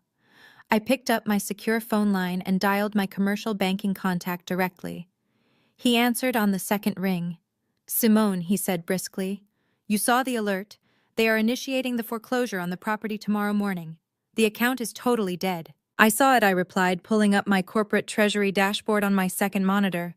"I need you to pull the note from the foreclosure queue immediately. Simone, you know I cannot just pause a legal foreclosure without a massive capital injection. The bank wants this toxic debt off their books. They are going to sell the note to a corporate liquidator by the end of the week." "They do not have to sell it to a liquidator," I said, my voice steady and resolute. "I am buying the debt, right now, today." There was a brief pause on the line as the banker processed my request. Buying distressed mortgage debt was a highly aggressive real estate strategy. It meant I was not paying off my mother's loan to save her. I was legally purchasing the promissory note directly from the bank. I was stepping into the shoes of the lender. I would own the debt, which meant I would hold the absolute legal right to foreclose on the property myself. "You want to buy the note outright," he clarified, a hint of professional respect in his tone. "You want to become the primary lien holder on the property." "Exactly," I confirmed. "Calculate the total outstanding principal, the accumulated late fees, and the early termination penalties. Give me the absolute final buyout number." I heard him typing rapidly on his keyboard. "The total cost to acquire the note free and clear is $104,250. I navigated to the wire transfer portal on my screen. I authorized the release of the funds from my corporate capital reserves, typing in the specific routing sequence. "The wire transfer is processing on my end," I told him, pressing the final execution button. "Send the legal transfer of ownership documents to my attorney by noon." "Done," he replied. "The debt is yours, Simone. You are officially the bank." I hung up the phone and leaned back in my chair. A notification popped up on my cell phone. It was a text message from Valerie, sent to a massive family group chat that included everyone from my aunts to the church elders. "Family barbecue this Saturday at my house," the text read. "Kendrick has some wonderful news about his business to share with everyone. Time for healing and forgiveness. Simone, you are invited if you are ready to apologize." I stared at the glowing screen, a cold smile touching my lips. My mother was hosting a victory party in a house she no longer owned to celebrate a business that did not exist, protected by a son-in-law who belonged in a federal prison. I typed a very brief response. "I will be there." I pressed send on the text message and immediately locked my phone, tossing it onto the passenger seat. The digital wire transfer had initiated the transaction, but in the ruthless world of commercial real estate and high-yield debt acquisition, a digital handshake is never enough. To make my ownership of my mother's mortgage legally bulletproof, I needed physical signatures, notarized documents, and an official assignment of the deed recorded promptly with the county clerk. I grabbed my tailored blazer, walked out of my high-rise office, and drove straight to the commercial banking headquarters, situated deep in the heart of Midtown Atlanta, to finalize the execution of my trap. David, the senior asset manager who handled distressed portfolios for the institution, was waiting for me in a pristine, climate-controlled glass conference room. He was a sharp, practical man who respected capital above all else. He slid a thick, heavily tabbed stack of legal documents across the polished mahogany table. The paperwork detailed the absolute transfer of the promissory note and the deed to secure the debt. I read through the clauses meticulously. By purchasing this specific note directly, I was not forgiving Kendrick's catastrophic financial failure. I was certainly not bailing my mother out of her staggeringly poor decisions. I was officially stepping into the shoes of the commercial lender. I was the bank. Because Valerie had already failed to make her required monthly payments for over 60 days, the loan was in active, incurable default. By signing these documents, I immediately held the supreme legal authority to foreclose on the property, evict the occupants, and liquidate the asset without requiring any further permission from anyone. I picked up the heavy silver pen provided by the bank and signed my name on the dotted line. The ink dried quickly, sealing my absolute control over the one tangible thing my mother valued more than her own children. Her precious house, the very ground she stood on to judge me, was now legally at my absolute mercy. The next morning, as I was sitting in my office reviewing the final certified copies of the deed assignment, my cell phone rang. The caller ID displayed my mother's name. She had already sent the group text invitation regarding the barbecue, but Valerie never left things to chance when she was running a targeted manipulation campaign. She needed to hear my voice to gauge my emotional state and ensure her trap was perfectly set. I let the phone ring 3 times, taking a deep breath to center my focus before accepting the call. I kept my breathing slow and my tone perfectly neutral. "Simone, my sweet girl," Valerie said. Her voice dripped with a thick, sugary warmth that I had not heard since I was a little girl. It was the exact calculated tone she used whenever she wanted me to buy her a new luxury vehicle or fund an expensive family vacation. I saw your brief text message in the family group chat, but I just wanted to call and personally tell you how incredibly happy I am that you are coming to the barbecue tomorrow afternoon. We have missed you so much this week. It has been far too quiet without you around. I listened to her perform, feeling a deep, profound sense of disgust wash over me. Just a few days ago, she had stormed into my corporate office with a cheap, flashy lawyer screaming that I was an evil daughter and threatening to sue me for $80,000. She had stood idly by while Kendrick publicly humiliated me at the Ritz-Carlton reception. She had actively participated in a vicious, highly coordinated smear campaign at our church, falsely accusing me of stealing my late father's non-existent inheritance.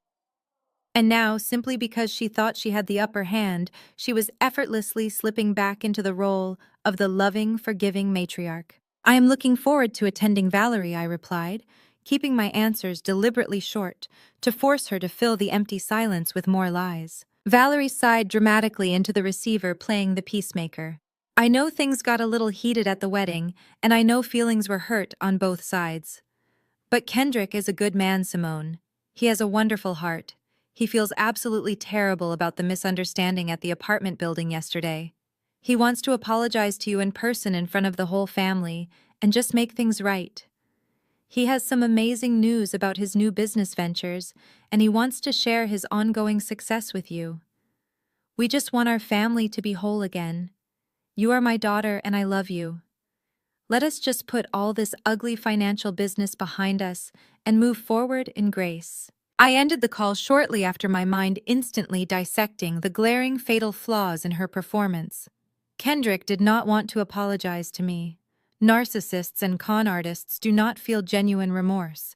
They only feel panic when their survival is actively threatened. Yesterday, I had locked him out of his fake luxury penthouse and exposed his forged financial documents to my corporate compliance team. He knew that the property management company had the legal right to press federal wire fraud charges against him at any moment. He was completely cornered, entirely broke, and desperate to keep himself out of a federal prison.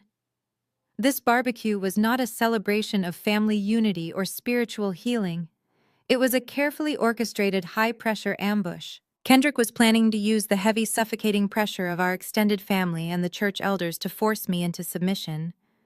I knew exactly how these events operated in our community. He would stand up in front of the smoking grill, play the humble, misunderstood businessman, and offer a fake, tearful apology to the crowd. Then, while the aunties and the pastor were nodding in deep approval, he would pull out a legal document. It would undoubtedly be a non-disclosure agreement or a settlement waiver, demanding that I formally drop the fraud investigation at the luminary and release his seized luggage. If I refused to sign it right there on the patio, I would be instantly painted as the bitter, unforgiving villain who was trying to destroy a successful black man's future out of pure spite. They were going to use my own community as a weapon to trap me. What Kendrick and Valerie completely failed to realize was that I was fully immune to their social engineering. You cannot weaponize guilt against someone who no longer cares about your opinion. I did not just plan to attend their little barbecue and sit quietly. I planned to turn it into an absolute slaughter. I picked up my office phone and dialed the direct line to a premium private security firm I frequently contracted for high-profile corporate asset seizures. I asked for their top operative, a highly trained professional who specialized in close-quarters threat de-escalation.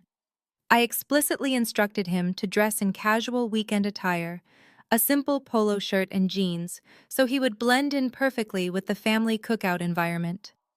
His sole job was to stand quietly by my side and ensure Kendrick did not try to get physically violent when the truth finally cornered him. Next, I called my retained legal counsel and requested the immediate dispatch of an aggressive licensed process server.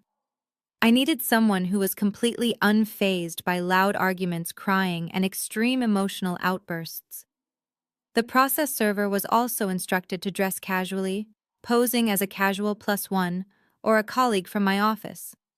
They were to carry a specialized leather portfolio containing two very specific legal documents. The first was a formal 24-hour eviction notice for my mother's property, heavily citing the defaulted mortgage I now legally owned.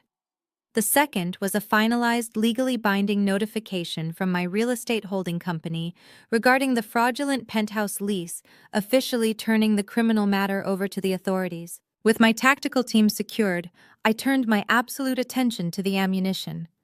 I walked over to the heavy-duty corporate printer in the corner of my office and hit print on a massive encrypted file. The machine hummed to life, spitting out page after page of undeniable catastrophic truth. I gathered the certified bank statements, showing Kendrick transferring my mother's home equity directly to illegal sports bookies. I printed the high-definition still frames from the private investigator's camera, showing exactly where Kendrick had been spending his time and his stolen money. I organized the official deed of assignment proudly stamped with the county clerk's red seal, proving beyond a shadow of a doubt that I was the sole owner of the ground Valerie would be standing on. I meticulously arranged the thick stack of papers into a sleek black leather binder. It was heavy-packed with enough explosive evidence to completely obliterate Kendrick's fake empire and shatter my mother's delusions permanently. I placed the binder carefully into my designer tote bag and checked my watch.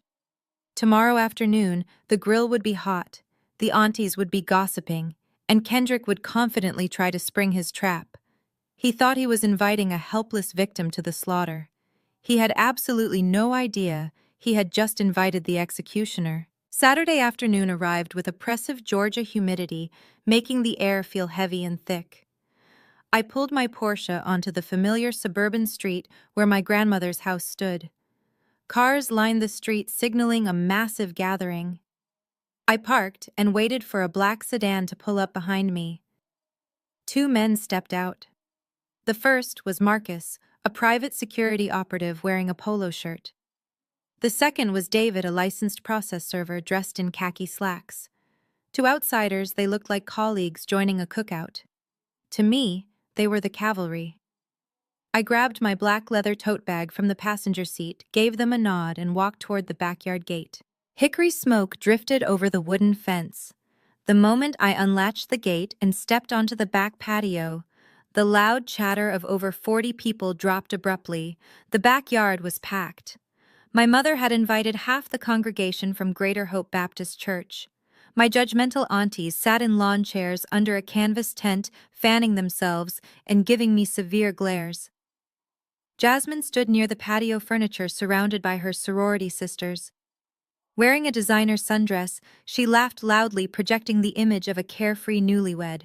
Kendrick was manning the large stainless steel grill at the center of the yard, wearing an apron over a crisp linen shirt. Valerie saw me and broke away from a church elder. She hurried over wearing a bright floral dress and an artificial smile. "Simone, you made it," she announced loudly, ensuring the patio could hear her. She reached out to hug me, but I took a step back, forcing her to drop her arms. "I am glad you decided to join us today. And who are your handsome friends?" "These are my associates, Marcus and David," I replied smoothly, gesturing to the men behind me. They were reviewing real estate contracts with me, so I invited them to grab a plate. "I hope you do not mind." Valerie's smile faltered for a second, but she quickly recovered. "The more the merrier," she lied effortlessly. "Get yourselves something to drink. We are about to make a special family announcement." I walked over to the beverage cooler, feeling the heavy weight of hostile eyes tracking my movement. The tension was suffocating. People were whispering behind their paper plates. Jasmine's sorority sisters rolled their eyes as I walked past them. The entire yard had been heavily primed to view me as the bitter, jealous antagonist who had come to beg for forgiveness. I grabbed a bottle of sparkling water and waited for the show to begin. I did not have to wait long. Kendrick picked up metal grilling tongs and tapped them loudly against the barbecue smoker. The sharp, clinking sound silenced the remaining chatter. The aunties stopped fanning themselves. The church members turned their attention to the center of the patio. Jasmine walked over and wrapped her arm around Kendrick's waist, resting her head on his shoulder, in a picture-perfect display of submissive loyalty. "Family and friends," Kendrick began, his voice projecting loudly across the lawn. I want to thank everyone for coming out today. As many of you know, this past week has been incredibly challenging for Jasmine and me. We have faced unexpected hurdles, spiritual attacks, and some deeply unfortunate misunderstandings within our own family circle. He paused dramatically, looking directly at me with an expression of fake sorrow. He was playing the righteous, persecuted man to absolute perfection. But I am a man of faith. He continued, placing his free hand over his heart. And my faith teaches me that a strong Black family is built on forgiveness, grace, and unity. We cannot let material things or petty jealousy tear apart the legacy we are trying to build. I love my wife. I love my mother-in-law, Valerie, who has been an absolute rock for us. And I even love my sister-in-law, Simone, despite the pain she has caused us. A collective murmur of approval rippled through the audience of church members. Aunt Shirley, my mother's oldest sister, nodded vigorously and shouted an amen from her lawn chair. Kendrick soaked up the communal validation like a sponge. I believe in moving forward, Kendrick announced, his tone shifting from humble to authoritative. I believe in putting the past behind us. Simone and I had a difficult situation regarding my business investments and a property dispute in Buckhead. But today, right here in front of God and our family, we are going to heal that divide. We are going to protect the culture of this family. Kendrick reached into the front pocket of his linen shirt and pulled out a folded stack of crisp legal papers. He handed the tongs to Jasmine, stepped away from the grill, and walked directly toward me. The crowd parted like the Red Sea, allowing him a clear path. He stopped 2 feet in front of me, holding the documents out like an olive branch covered in poison. Simone, Kendrick said, speaking loud enough for the entire yard to hear every word. I have had my attorneys draft a standard non-disclosure and settlement agreement. It simply states that you will immediately drop all false allegations regarding my business accounts. You will release the hold on my corporate assets at the Luminary, and you will sign over a 10% equity stake in your wealth management firm as compensation for the severe reputational damage you inflicted on me this week. If you sign this today, right now, we will drop the promissory estoppel lawsuit against you. We will welcome you back into this family with open arms. We will forgive your toxic jealousy. All you have to do is sign. The sheer audacity of his demand was breathtaking. He was broke, facing imminent federal wire fraud charges, and secretly living out of a suitcase.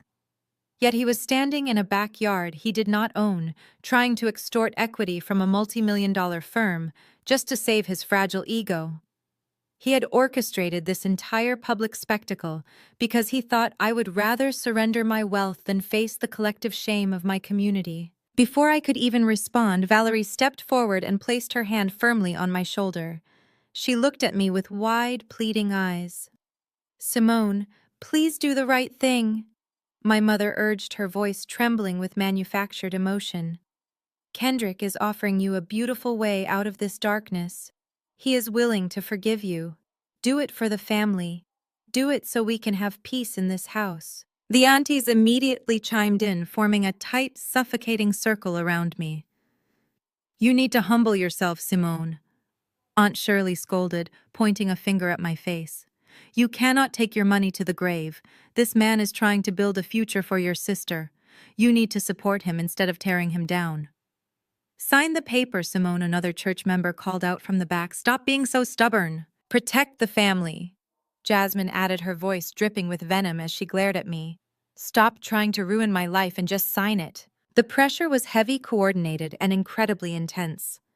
This was the toxic core of my family dynamic on full, unashamed display. They were actively demanding that the successful independent woman sacrifice her hard-earned stability to protect the fragile pride of a lying, manipulative man. They wanted me to bow down. They wanted me to be small so Kendrick could look big. I looked at the legal document in Kendrick's hand. I looked at my mother, whose eyes were silently begging me to comply and save her from the embarrassment of a public dispute. I looked at the aunties, who were nodding in self-righteous agreement. Finally, I looked back at Kendrick. He was smiling. It was a cruel, victorious smile. He held out a sleek black ink pen toward me, offering me the tool of my own surrender. I reached out and took the pen from his hand. The crowd let out a collective sigh of relief. Valerie squeezed my shoulder affectionately. Jasmine smiled triumphantly at her sorority sisters.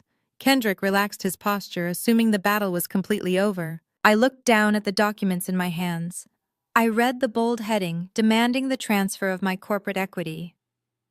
I held the papers for 10 agonizingly long seconds, letting the silence stretch across the humid backyard. I looked up at Kendrick, maintaining absolute eye contact. And then I laughed. It was not a soft chuckle. It was a loud, sharp, unbothered laugh that echoed across the patio, cutting through the humidity. The smiles instantly vanished. Valerie snatched her hand off my shoulder. Kendrick's smirk dissolved into deep panic. With one swift, forceful motion, I ripped the papers entirely in half. The yard went completely terrifyingly silent. I smiled coldly. You really thought I would sign this? I let the torn pieces of Kendrick's ridiculous settlement agreement flutter to the freshly cut grass. The sheer, unadulterated shock on the faces surrounding me was completely intoxicating. I did not give them a single second to recover their composure or formulate a new attack. I reached into my designer leather tote bag and pulled out the heavy black binder I had meticulously prepared.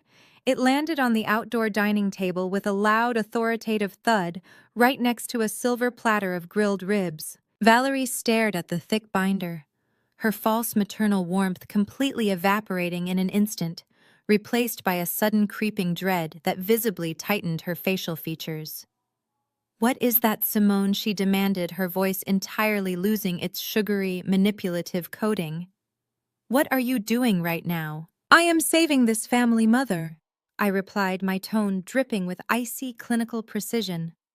"Since we are all standing here under the grand banner of absolute honesty, spiritual healing, and total transparency, I think it is only fair that the entire congregation understands exactly what kind of successful businessman you invited to man your grill today." I opened the heavy binder.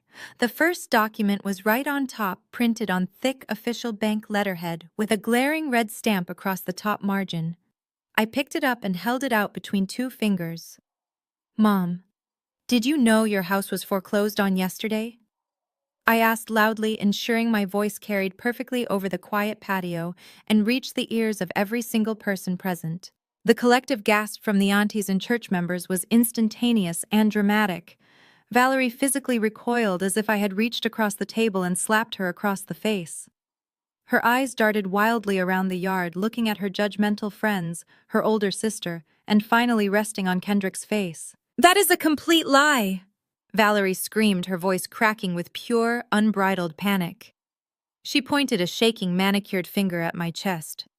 "How dare you come into my home and spread malicious lies in front of my church family? My house is perfectly fine. Kendrick has been handling the mortgage payments through his corporate accounts. We have an agreement." "Has he?" I asked, stepping away from the table and moving directly into the crowd of seated women. I grabbed the thick stack of certified foreclosure notices from the binder and began passing them directly to the most vocal, judgmental women sitting in the lawn chairs. "Here you go, Aunt Shirley. Take a close look at the numbers. Pass that down to the church elders sitting next to you. Let everyone see the brilliant financial strategy Kendrick has been executing on your behalf." Aunt Shirley snatched the crisp paper from my hand, aggressively adjusting her reading glasses on the bridge of her nose. The other women immediately crowded around her, reading over her shoulder with hungry, scandalized eyes. The absolute silence in the yard was suddenly broken by a rising chorus of shocked murmurs and frantic whispers. "Oh, my lord!" Aunt Shirley gasped loudly, pressing a hand flat against her chest. "Valerie, it says right here that the loan is over 60 days past due. The commercial bank initiated active foreclosure proceedings yesterday morning at exactly 9 o'clock. It says the total default amount is $100,000. The crowd erupted into total chaos. $100,000. What did he do with all that money? Valerie, did you take out a massive loan for this young boy? The whispering instantly turned into outright aggressive interrogations. The respectable, flawless image Valerie had carefully maintained for decades within the community was instantly shredded into pieces right in front of her most important audience. Valerie turned to Kendrick, her face completely pale, the horrifying realization finally breaking through her stubborn denial. "Kendrick," she pleaded, her voice trembling uncontrollably. "Kendrick, tell them she fabricated those papers. Tell them the bank made a terrible mistake. You told me the funds were transferring from your offshore accounts. You promised me my home was safe." Kendrick was sweating profusely. The confident, righteous alpha male persona he had projected just moments ago had completely vanished, replaced by a desperate, cornered rat caught in a trap of his own making. He wiped his forehead with the back of his hand, his eyes darting frantically toward the backyard gate, as if calculating whether he could simply outrun my private security. But Marcus, sensing the shift in energy, shifted his stance subtly but firmly, blocking the only exit path. Kendrick realized he could not run, so he resorted to the only defense mechanism he had ever known. He lied louder. "Listen to me, everyone," Kendrick shouted, waving his hands frantically in the air to quiet the panicked, buzzing crowd. "This is exactly the kind of vicious corporate sabotage I was talking about. This is nothing but a standard banking delay. When you are moving large volumes of digital capital across international borders, the traditional banking system often flags the transfers. It is a temporary hold for security purposes. The bank sends out these automated default notices all the time. It means absolutely nothing in the grand scheme of my business." He walked over to Valerie and placed his hands firmly on her shoulders, forcing her to look directly at him. "Valerie, listen to me right now. You know I am a dedicated provider. You know I would never put your home at risk. We are perfectly fine.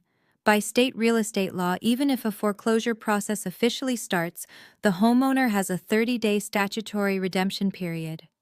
We have an entire month to clear the balance. My main investment portfolio liquidates on Tuesday morning. I will personally go to the bank and pay the entire $100,000 in cash, plus interest, and this whole administrative nightmare will completely disappear. Simone is just using a minor clerical error to make me look bad in front of the family." Valerie desperately wanted to believe his lies.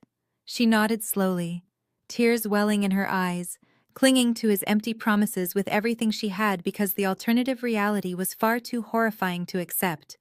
"He is going to fix it," she announced to the crowd, her voice shaking violently. "It is just a temporary bank error. He has the money coming on Tuesday." I stood back and watched him spin his ridiculous web of financial jargon. I let him calm my mother down. I let the aunties murmur in slight, hesitant relief.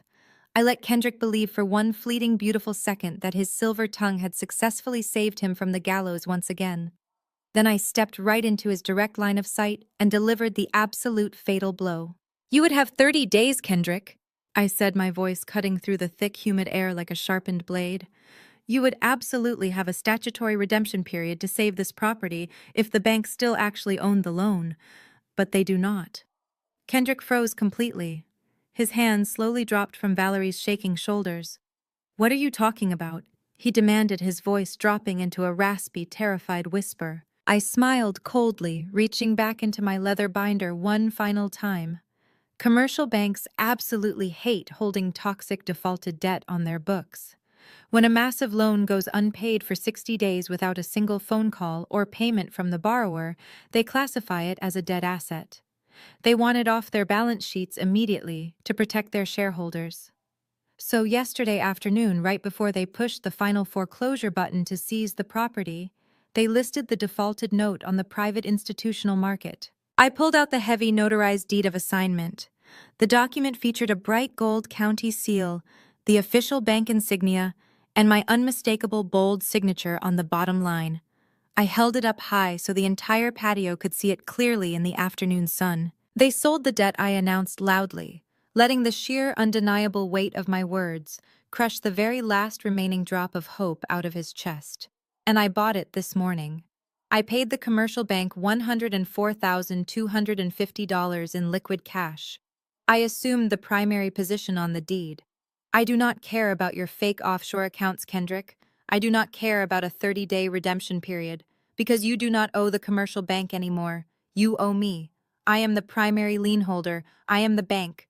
This is my house now. The absolute earth-shattering devastation that swept across the yard was truly magnificent to witness.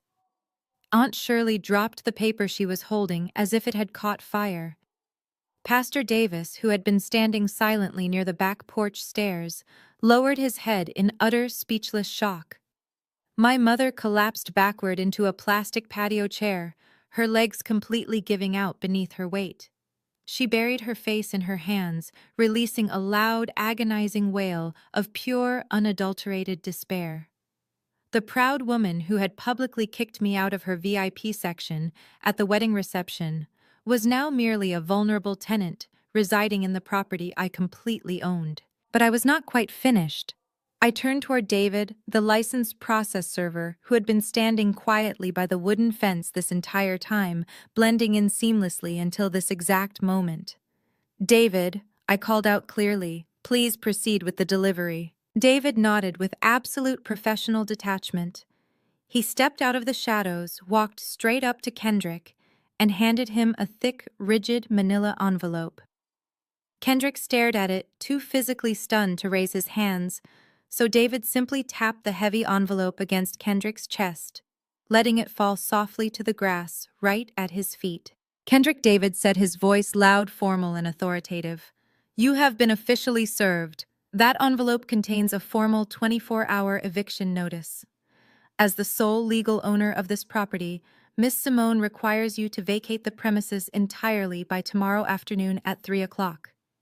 If you are found anywhere on this property after the designated deadline, you will be immediately arrested by local law enforcement for criminal trespassing." Kendrick stared down at the brown envelope lying on the grass. His chest was heaving uncontrollably. The entire carefully constructed facade of the wealthy, successful, dominant entrepreneur had been violently ripped away, leaving behind absolutely nothing but a broke, humiliated con artist standing entirely exposed in front of the very people he had tried so desperately to impress. He had absolutely nowhere left to run, nowhere to hide his failures, and no one left in the yard to manipulate. Suddenly, Jasmine pushed her way aggressively through the crowd of stunned sorority sisters. She ran over to Kendrick and grabbed his arm fiercely, placing herself firmly and protectively between him and me. Her face was bright red and heavily streaked with running mascara, her expensive designer sundress looking completely absurd amidst the utter catastrophic destruction of her perfect reality. "Stop it!" Jasmine screamed at me at the top of her lungs, her shrill voice echoing wildly across the neighboring yards. "Stop doing this to us right now.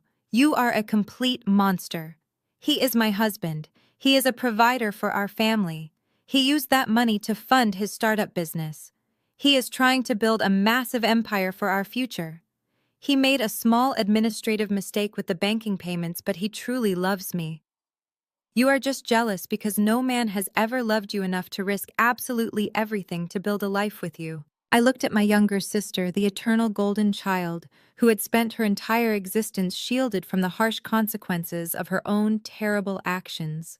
She was fiercely, blindly defending the very man who had stolen her mother's home, completely blinded by her desperate, pathetic need to maintain her flawless social media image at any cost. She truly, deeply believed that Kendrick had sacrificed his morals out of a deep, passionate love for her and their shared future together. I slowly closed the heavy leather binder, the sharp snapping sound cutting through her hysterical cries. I let out a long, heavy sigh, looking at the two of them standing there in their delusions. I shook my head slowly from side to side, feeling a cold, electrifying rush of anticipation for the absolute grand finale I had prepared. "Are you sure about that, Jasmine?" I turned away from my sister and walked purposefully toward the large outdoor television screen securely mounted on the back wall of the house. It was currently streaming a highly anticipated college football game, the volume respectfully muted so it would not interrupt Kendrick's grand performance on the patio. I reached into the deep side pocket of my leather tote bag and pulled out a small silver USB drive. The entire patio watched my every movement in stunned, breathless silence.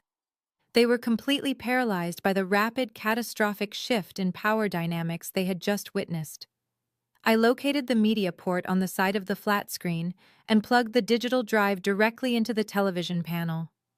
I picked up the heavy plastic remote control resting on the glass patio table and pressed the source button, switching the input from the live sports broadcast to my personal media file. The massive screen immediately went pitch black for 2 agonizing seconds before a crisp, high-definition video recording began playing loudly through the exterior surround sound speakers. The digital date and timestamp glowing brightly in the bottom right corner clearly showed the footage was recorded just last Tuesday afternoon. This was the exact same day Kendrick was aggressively calling my office, demanding $25,000 for a honeymoon he falsely claimed was in jeopardy. The camera angle was steady and incredibly clear, capturing a bustling, brightly lit environment filled with travelers rolling expensive suitcases. It was the premium first-class ticketing counter located inside the international terminal of the Atlanta Hartsfield-Jackson Airport. The private investigator I hired had utilized a highly sophisticated concealed camera system to follow Kendrick's every single movement through the massive airport concourse, ensuring absolutely no detail was missed or obscured from clear view. On the brilliant outdoor screen, Kendrick appeared wearing his signature designer sunglasses, a tight-fitted linen shirt, and an expensive-looking gold watch he had likely purchased using stolen funds. He was projecting the absolute image of a wealthy, successful entrepreneur preparing for an exotic, luxurious vacation. He leaned casually against the pristine marble ticketing counter, confidently sliding a very thick, heavy stack of $100 bills across the surface toward the uniformed airline agent. The cash was undeniably the money he had successfully extorted from his dangerous underground bookies by draining my mother's remaining home equity. He was using Valerie's financial ruin to fund a lavish international getaway. However, as the camera slowly panned backward to capture the entire scene, a horrifying reality was instantly revealed. Kendrick was not standing at that premium airport counter by himself.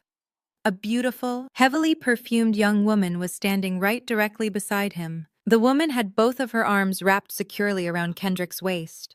She was pressing her body intimately against his side, resting her head affectionately on his broad shoulder. As the ticketing agent finished counting the massive pile of cash, the mysterious woman turned her face directly toward the hidden camera lens. The collective horrifying gasp that instantly erupted from the backyard patio was so incredibly loud it nearly drowned out the audio playing from the television speakers. It was Tia, Jasmine's absolute best friend since college, her devoted sorority sister, the very same maid of honor who had stood right next to her at the grand church altar just 1 week ago, dabbing away fake tears of joy. The camera zoomed in perfectly as the smiling airline agent handed Kendrick 2 glossy boarding passes across the marble counter.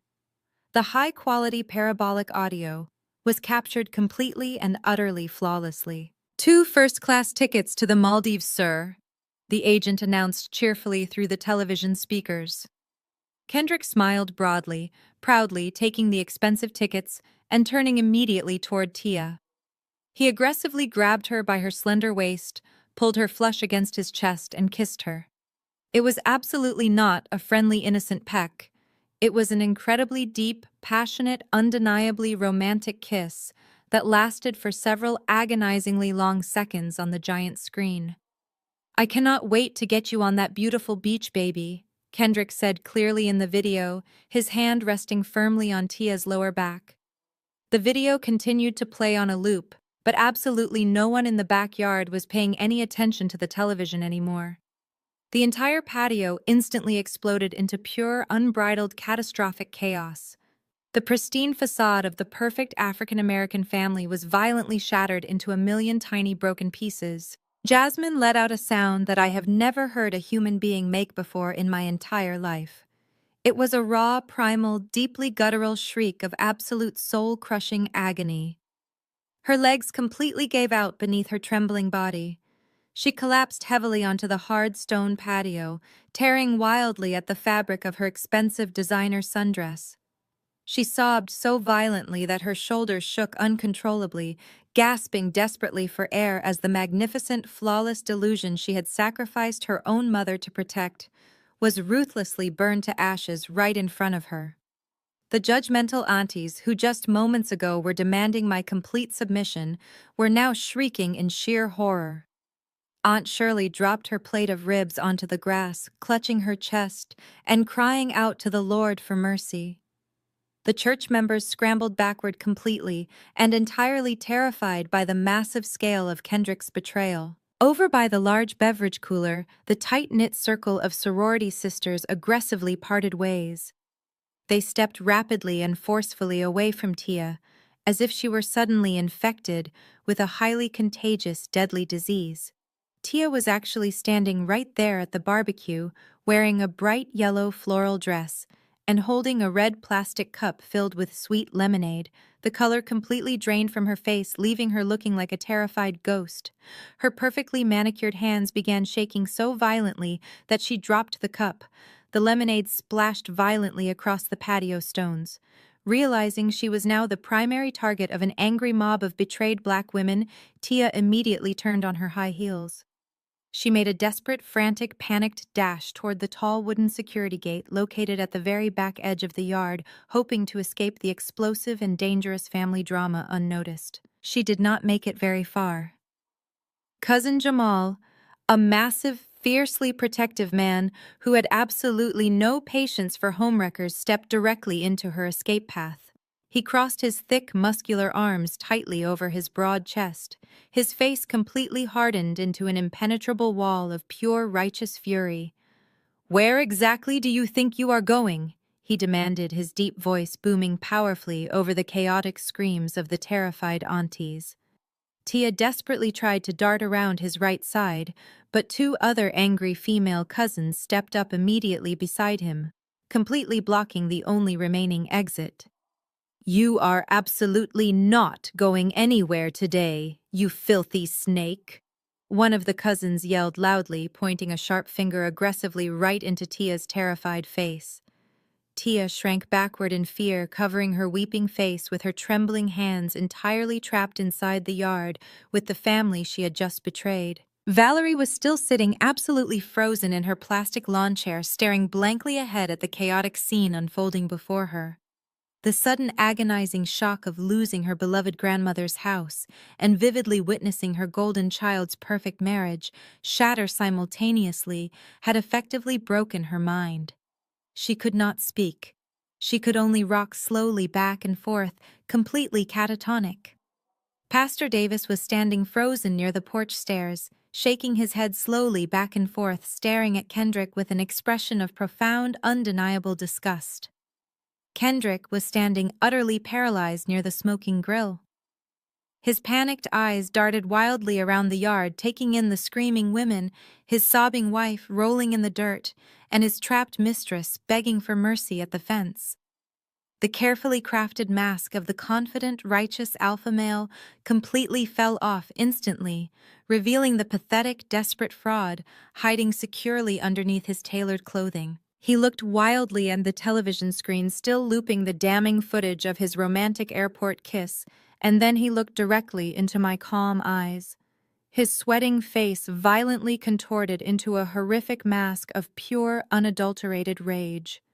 "You ruined my life," Kendrick screamed at me, his loud voice cracking with dangerous, violent hysteria. "You ruined absolutely everything today." He angrily dropped the heavy metal grilling tongs onto the grass and lunged straight toward me. He covered the short distance in 3 massive aggressive strides, his hands reaching out to grab my throat. But before he could even come close, Marcus, my highly trained security operative, moved with terrifying lightning speed. Marcus stepped seamlessly between us, grabbing Kendrick by his expensive linen shirt and twisting his arm sharply. Marcus easily swept Kendrick's legs, driving him face first into the grass with a heavy thud as approaching sirens wailed loudly. The wail of the sirens grew deafeningly loud. Flashing red and blue lights violently illuminated the thick afternoon humidity, casting long, frantic shadows across the manicured lawn. 2 heavily marked Atlanta Police Department cruisers aggressively hopped the curb, tearing up the pristine edge of my mother's front yard. Right behind them, A sleek, unmarked black SUV with federal plates pulled sharply into the driveway, completely blocking the entrance. The heavy vehicle doors swung open in perfect unison. 4 uniformed city police officers and 2 plainclothes federal agents stepped out, their hands resting instinctively on their duty belts as they quickly assessed the chaotic scene unfolding in the backyard. The church members parted in absolute terror, scrambling out of the way as the officers marched purposefully through the open wooden gate. Marcus did not flinch. He kept his knee firmly planted between Kendrick's shoulder blades, holding the struggling, gasping man completely immobilized against the dirt. Kendrick spat a mouthful of grass and turned his head sideways, glaring up at me with wild, bloodshot eyes. He was breathing heavily, his chest heaving against the ground. "You cannot do this to me!" Kendrick rasped, his voice dripping with pure venom and desperation. "You cannot have me arrested just because I lost my temper. It was a minor altercation. I did not even touch you." I looked down at him, my expression entirely devoid of sympathy or fear. I took a slow, deliberate step forward, the heel of my designer shoe sinking slightly into the soft earth right next to his face. I leaned down, lowering my voice, so only he and the approaching federal agents could hear my exact words. "I did not call them for the assault, Kendrick," I said smoothly, my voice cold and clinical. "A simple assault charge would only keep you in the county jail for a weekend. I called them because defrauding the elderly out of $100,000 using electronic banking networks that cross state lines is a severe federal offense. I called them for wire fraud." The lead federal agent, a tall, imposing man wearing a dark windbreaker with the FBI logo printed boldly across the back, stepped up beside me. He looked at the thick black binder resting on the patio table, then looked down at the man pinned to the ground. "Are you Kendrick Washington?" the agent asked, his voice projecting unquestionable authority over the silent yard. Kendrick squeezed his eyes shut, refusing to answer, his bravado entirely crushed. The agent nodded to Marcus. "You can release him. We will take it from here." Marcus smoothly stepped back, allowing the 2 uniformed city officers to haul Kendrick forcefully to his feet. They aggressively twisted his arms behind his back. The sharp metallic click of heavy steel handcuffs locking securely around Kendrick's wrists echoed like a gunshot across the quiet patio. The agent began loudly reciting his Miranda rights, detailing the specific federal charges of wire fraud, bank fraud, and elder financial abuse. The sheer humiliation of the moment was absolute and undeniable. Every single alpha male posturing tactic, every arrogant smirk, every loud boasting speech Kendrick had ever delivered to this family was entirely erased in a matter of seconds. He was no longer the successful cryptocurrency entrepreneur building a massive empire. He was a pathetic, crying criminal, being publicly shackled in front of the neighborhood, the church elders, and the aunties who had praised him just 10 minutes ago. Kendrick's knees buckled. He physically went limp, forcing the officers to drag him upright. He looked wildly around the yard, his face covered in dirt, sweat, and tears. He desperately searched for a single friendly face, a single person willing to defend him. His eyes locked onto my mother. "Valerie," he cried out, his voice cracking into a high-pitched, embarrassing whine. "Valerie, please tell them. Tell them you gave me that money willingly. Tell them it was a business loan. You have to help me. I am your son-in-law. Please do not let them take me away." Valerie did not move a single muscle. She stared right through him, her eyes vacant and hollow, completely shattered by the devastating reality of his financial destruction. Seeing that my mother was entirely unresponsive, Kendrick turned his desperate, weeping face toward the ground. As the officers forcefully marched him across the grass, out the wooden gate, and toward the waiting federal vehicles, the flashing red and blue lights reflected off his tear-stained cheeks as they aggressively pushed his head down and shoved him into the back seat of the cruiser. The heavy door slammed shut, sealing his fate completely. I turned my attention away from the driveway and looked back at the center of the patio. Jasmine was still sitting in the dirt. Her pristine white designer sundress was ruined, stained with dark brown mud and spilled lemonade. The glamorous, highly curated Instagram life she had prioritized over her own family had been violently ripped away, leaving her with absolutely nothing but profound, inescapable public humiliation. She watched the police cars pull away, her mouth open in a silent scream, her entire body shaking with violent, uncontrollable sobs. She reached her hand out toward the group of sorority sisters, huddled near the beverage cooler, silently begging for someone to comfort her, to help her up, to tell her everything was going to be all right. But the sisterhood she had valued so highly suddenly dissolved. Her friends exchanged highly uncomfortable, judgmental glances. Without saying a single word, they turned their backs on her. They quietly gathered their expensive purses and began marching out of the backyard one by one, eager to distance themselves entirely from the catastrophic scandal that was about to rock the Atlanta high society rumor mill. Jasmine was left entirely alone on the grass, a broken, shattered golden child, mourning the sudden death of her beautiful, fabricated reality. The heavy, suffocating silence in the yard was broken only by Jasmine's pathetic weeping.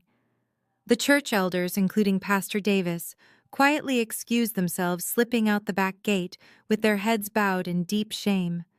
Aunt Shirley and the other judgmental relatives gathered their belongings in awkward silence, completely unable to look me in the eye. They had loudly demanded my submission, and I had served them an absolute masterclass in dominance. They realized they had backed the wrong side of the war, and they retreated rapidly, leaving only my immediate family standing amidst the wreckage. Valerie slowly stood up from her plastic lawn chair. She looked 10 years older than she had when I first walked through the gate. Her posture was completely defeated. Her shoulders slumped forward under the crushing weight of her massive financial failure. She walked slowly across the patio, her steps heavy and uncertain, until she stood directly in front of me. She looked up, tears streaming freely down her face, ruining her perfect makeup. "Simone," she whispered, her voice trembling with genuine raw terror. "Simone, I am so sorry. I was wrong. I was so incredibly wrong about him. He manipulated me. He told me exactly what I wanted to hear, and I was foolish enough to believe every single lie." She reached out with shaking hands, desperately trying to grab my arms, but I took a firm step backward, keeping a rigid physical distance between us. Valerie dropped her hands to her sides, sobbing openly. "Please, Simone," she begged, dropping all of her pride and arrogance. "Please do not kick me out of my house. It is the only thing I have left in this world. Your grandmother worked her entire life to buy this property. I know I treated you terribly. I know I failed you as a mother. But please, I am begging you on my hands and knees, do not make me homeless. Have mercy on me." I stood perfectly still on the freshly cut grass, holding my expensive leather tote bag in one hand and the absolute fate of my family in the other. I looked down at Valerie, a woman who had spent 33 years constantly tearing me down to elevate a sister who was currently rolling in the mud, crying over a convicted fraudster. I looked at the beautiful brick house behind her, the property I now owned free and clear, secured by my own massive corporate wealth. The power dynamic had completely and permanently shifted. They had tried to push me out, tried to shame me, tried to strip me of my resources and my dignity. Instead, I had systematically dismantled their entire world, exposed their darkest secrets, and claimed total ownership over their physical reality. The toxic foundation of our family was entirely destroyed, leveled to the ground by hard evidence and federal warrants. I held the absolute power of ruin or salvation right in the palm of my hand. I stared at my weeping mother and my broken sister, the warm Georgia wind blowing softly across the silent patio, wondering exactly how I was going to use it. I looked down at the woman who spent my childhood making me feel unwelcome. Valerie knelt in the grass, hands clasped in desperate prayer, waiting for me to bestow the unconditional forgiveness she never offered me. She expected me to drop to my knees, wrap my arms around her, and promise everything would go back to normal. But the old Simone, the desperate daughter who bought expensive gifts to earn her mother's affection, was dead. I stood perfectly straight, radiating unyielding authority. "You can stay in the house, Valerie. I said, my voice devoid of warmth.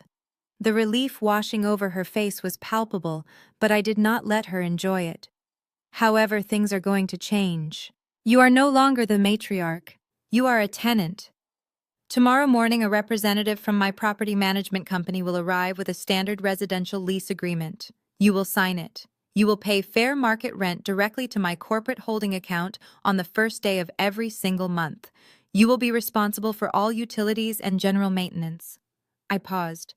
If your rent is even one day late, Valerie, you will be served with an eviction notice. There will be no grace periods. There will be no family discounts. And there will be no emergency bailouts. If you miss a single payment, you are out on the street. Do you completely understand the terms of your new living arrangement? Valerie stared at me in profound shock. She slowly nodded her head, her voice reduced to a barely audible whisper. I understand, Simone. Thank you. I turned away from my mother. I looked at Jasmine. She was sitting on the patio stones clutching her ruined dress. She looked up at me, her face a swollen tear-streaked mess. When she saw the cold way I handled our mother, a new desperation ignited in her eyes. Simone, Jasmine pleaded, her voice trembling as she tried to stand on shaky legs. Simone, please help me divorce him immediately. I need a high-powered attorney to protect me from the criminal investigations. Please loan me the money to retain a legal team. I promise I will pay you back. I just need you to save me.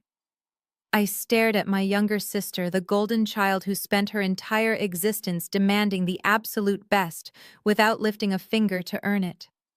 She actively participated in my public humiliation at the wedding just to elevate her own fragile ego. You made your choice, Jasmine, I said, my voice hard as a diamond. You willingly chose the shiny fake image over the harsh truth. You chose to blindly defend a degenerate gambler because he bought you an expensive dress and promised you a penthouse he could not afford. You wanted the glamorous lifestyle so desperately that you completely ignored every red flag staring you in the face. I shook my head, feeling zero pity for the wreckage of her life. I am not your personal bank, and I am certainly not your savior. You wanted to be a successful married woman living in the fast lane. Now you get to experience the crash. You figure it out. Jasmine opened her mouth to argue, but the harsh, undeniable finality in my eyes completely silenced her.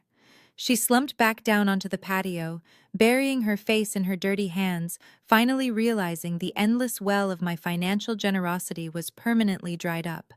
I adjusted the strap of my designer leather tote bag and turned my back on the two of them. I began walking slowly across the freshly cut grass, heading straight toward the wooden security gate. The remaining aunties and church members immediately scrambled out of my way. The collective energy in the backyard had shifted drastically. The venomous whispers of condemnation that greeted me when I arrived had completely vanished.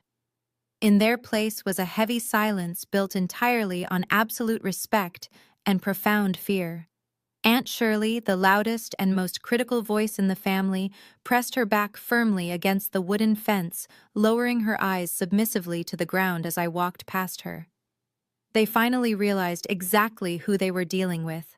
I was no longer the outcast they could easily bully. I was the absolute apex predator of the family. I pushed the wooden gate open and stepped out onto the quiet suburban street. The Georgia humidity felt strangely refreshing. I walked over to my black Porsche Panamera, the sleek metal gleaming under the late afternoon sun. I slid into the plush leather seat, closing the heavy door with a solid thud that blocked out the faint sounds of my family's misery. I placed my hands on the steering wheel, taking a long, incredibly cleansing breath. My mind drifted back to the grand ballroom at the Ritz-Carlton. I thought about the premium open bar and the massive $80,000 check I had written to fund the spectacular charade. To anyone else, losing that much money on a wedding for a sister who hated me and a groom who was a convicted federal criminal would seem like a catastrophic financial tragedy. But as I sat there in the quiet luxury of my car, I smiled. It was not a loss at all. It was an investment. That $80,000 was the absolute cheapest price I could have ever paid to forcefully expose the toxic parasites feeding on my life. It bought me the ultimate undeniable truth. It bought me the complete and utter destruction of my family's manipulative power over my emotions. Most importantly, it bought me my permanent, untouchable freedom. I started the engine, the powerful mechanical roar vibrating perfectly through the cabin. I shifted the car into drive and pulled smoothly away from the curb, leaving my grandmother's house and the shattered remnants of my toxic family entirely in the rearview mirror. I drove off into the vibrant, beautiful Atlanta sunset, completely unbothered and absolutely victorious. The greatest lesson from this story is that blood does not always equal family, and loyalty should never cost you your peace or your financial security. For years, Simone tried to buy the love and respect of her toxic mother and entitled sister, only to realize that parasites will simply drain you until there is nothing left. True empowerment comes from setting unbreakable boundaries and walking away from people who only value you for what you can provide.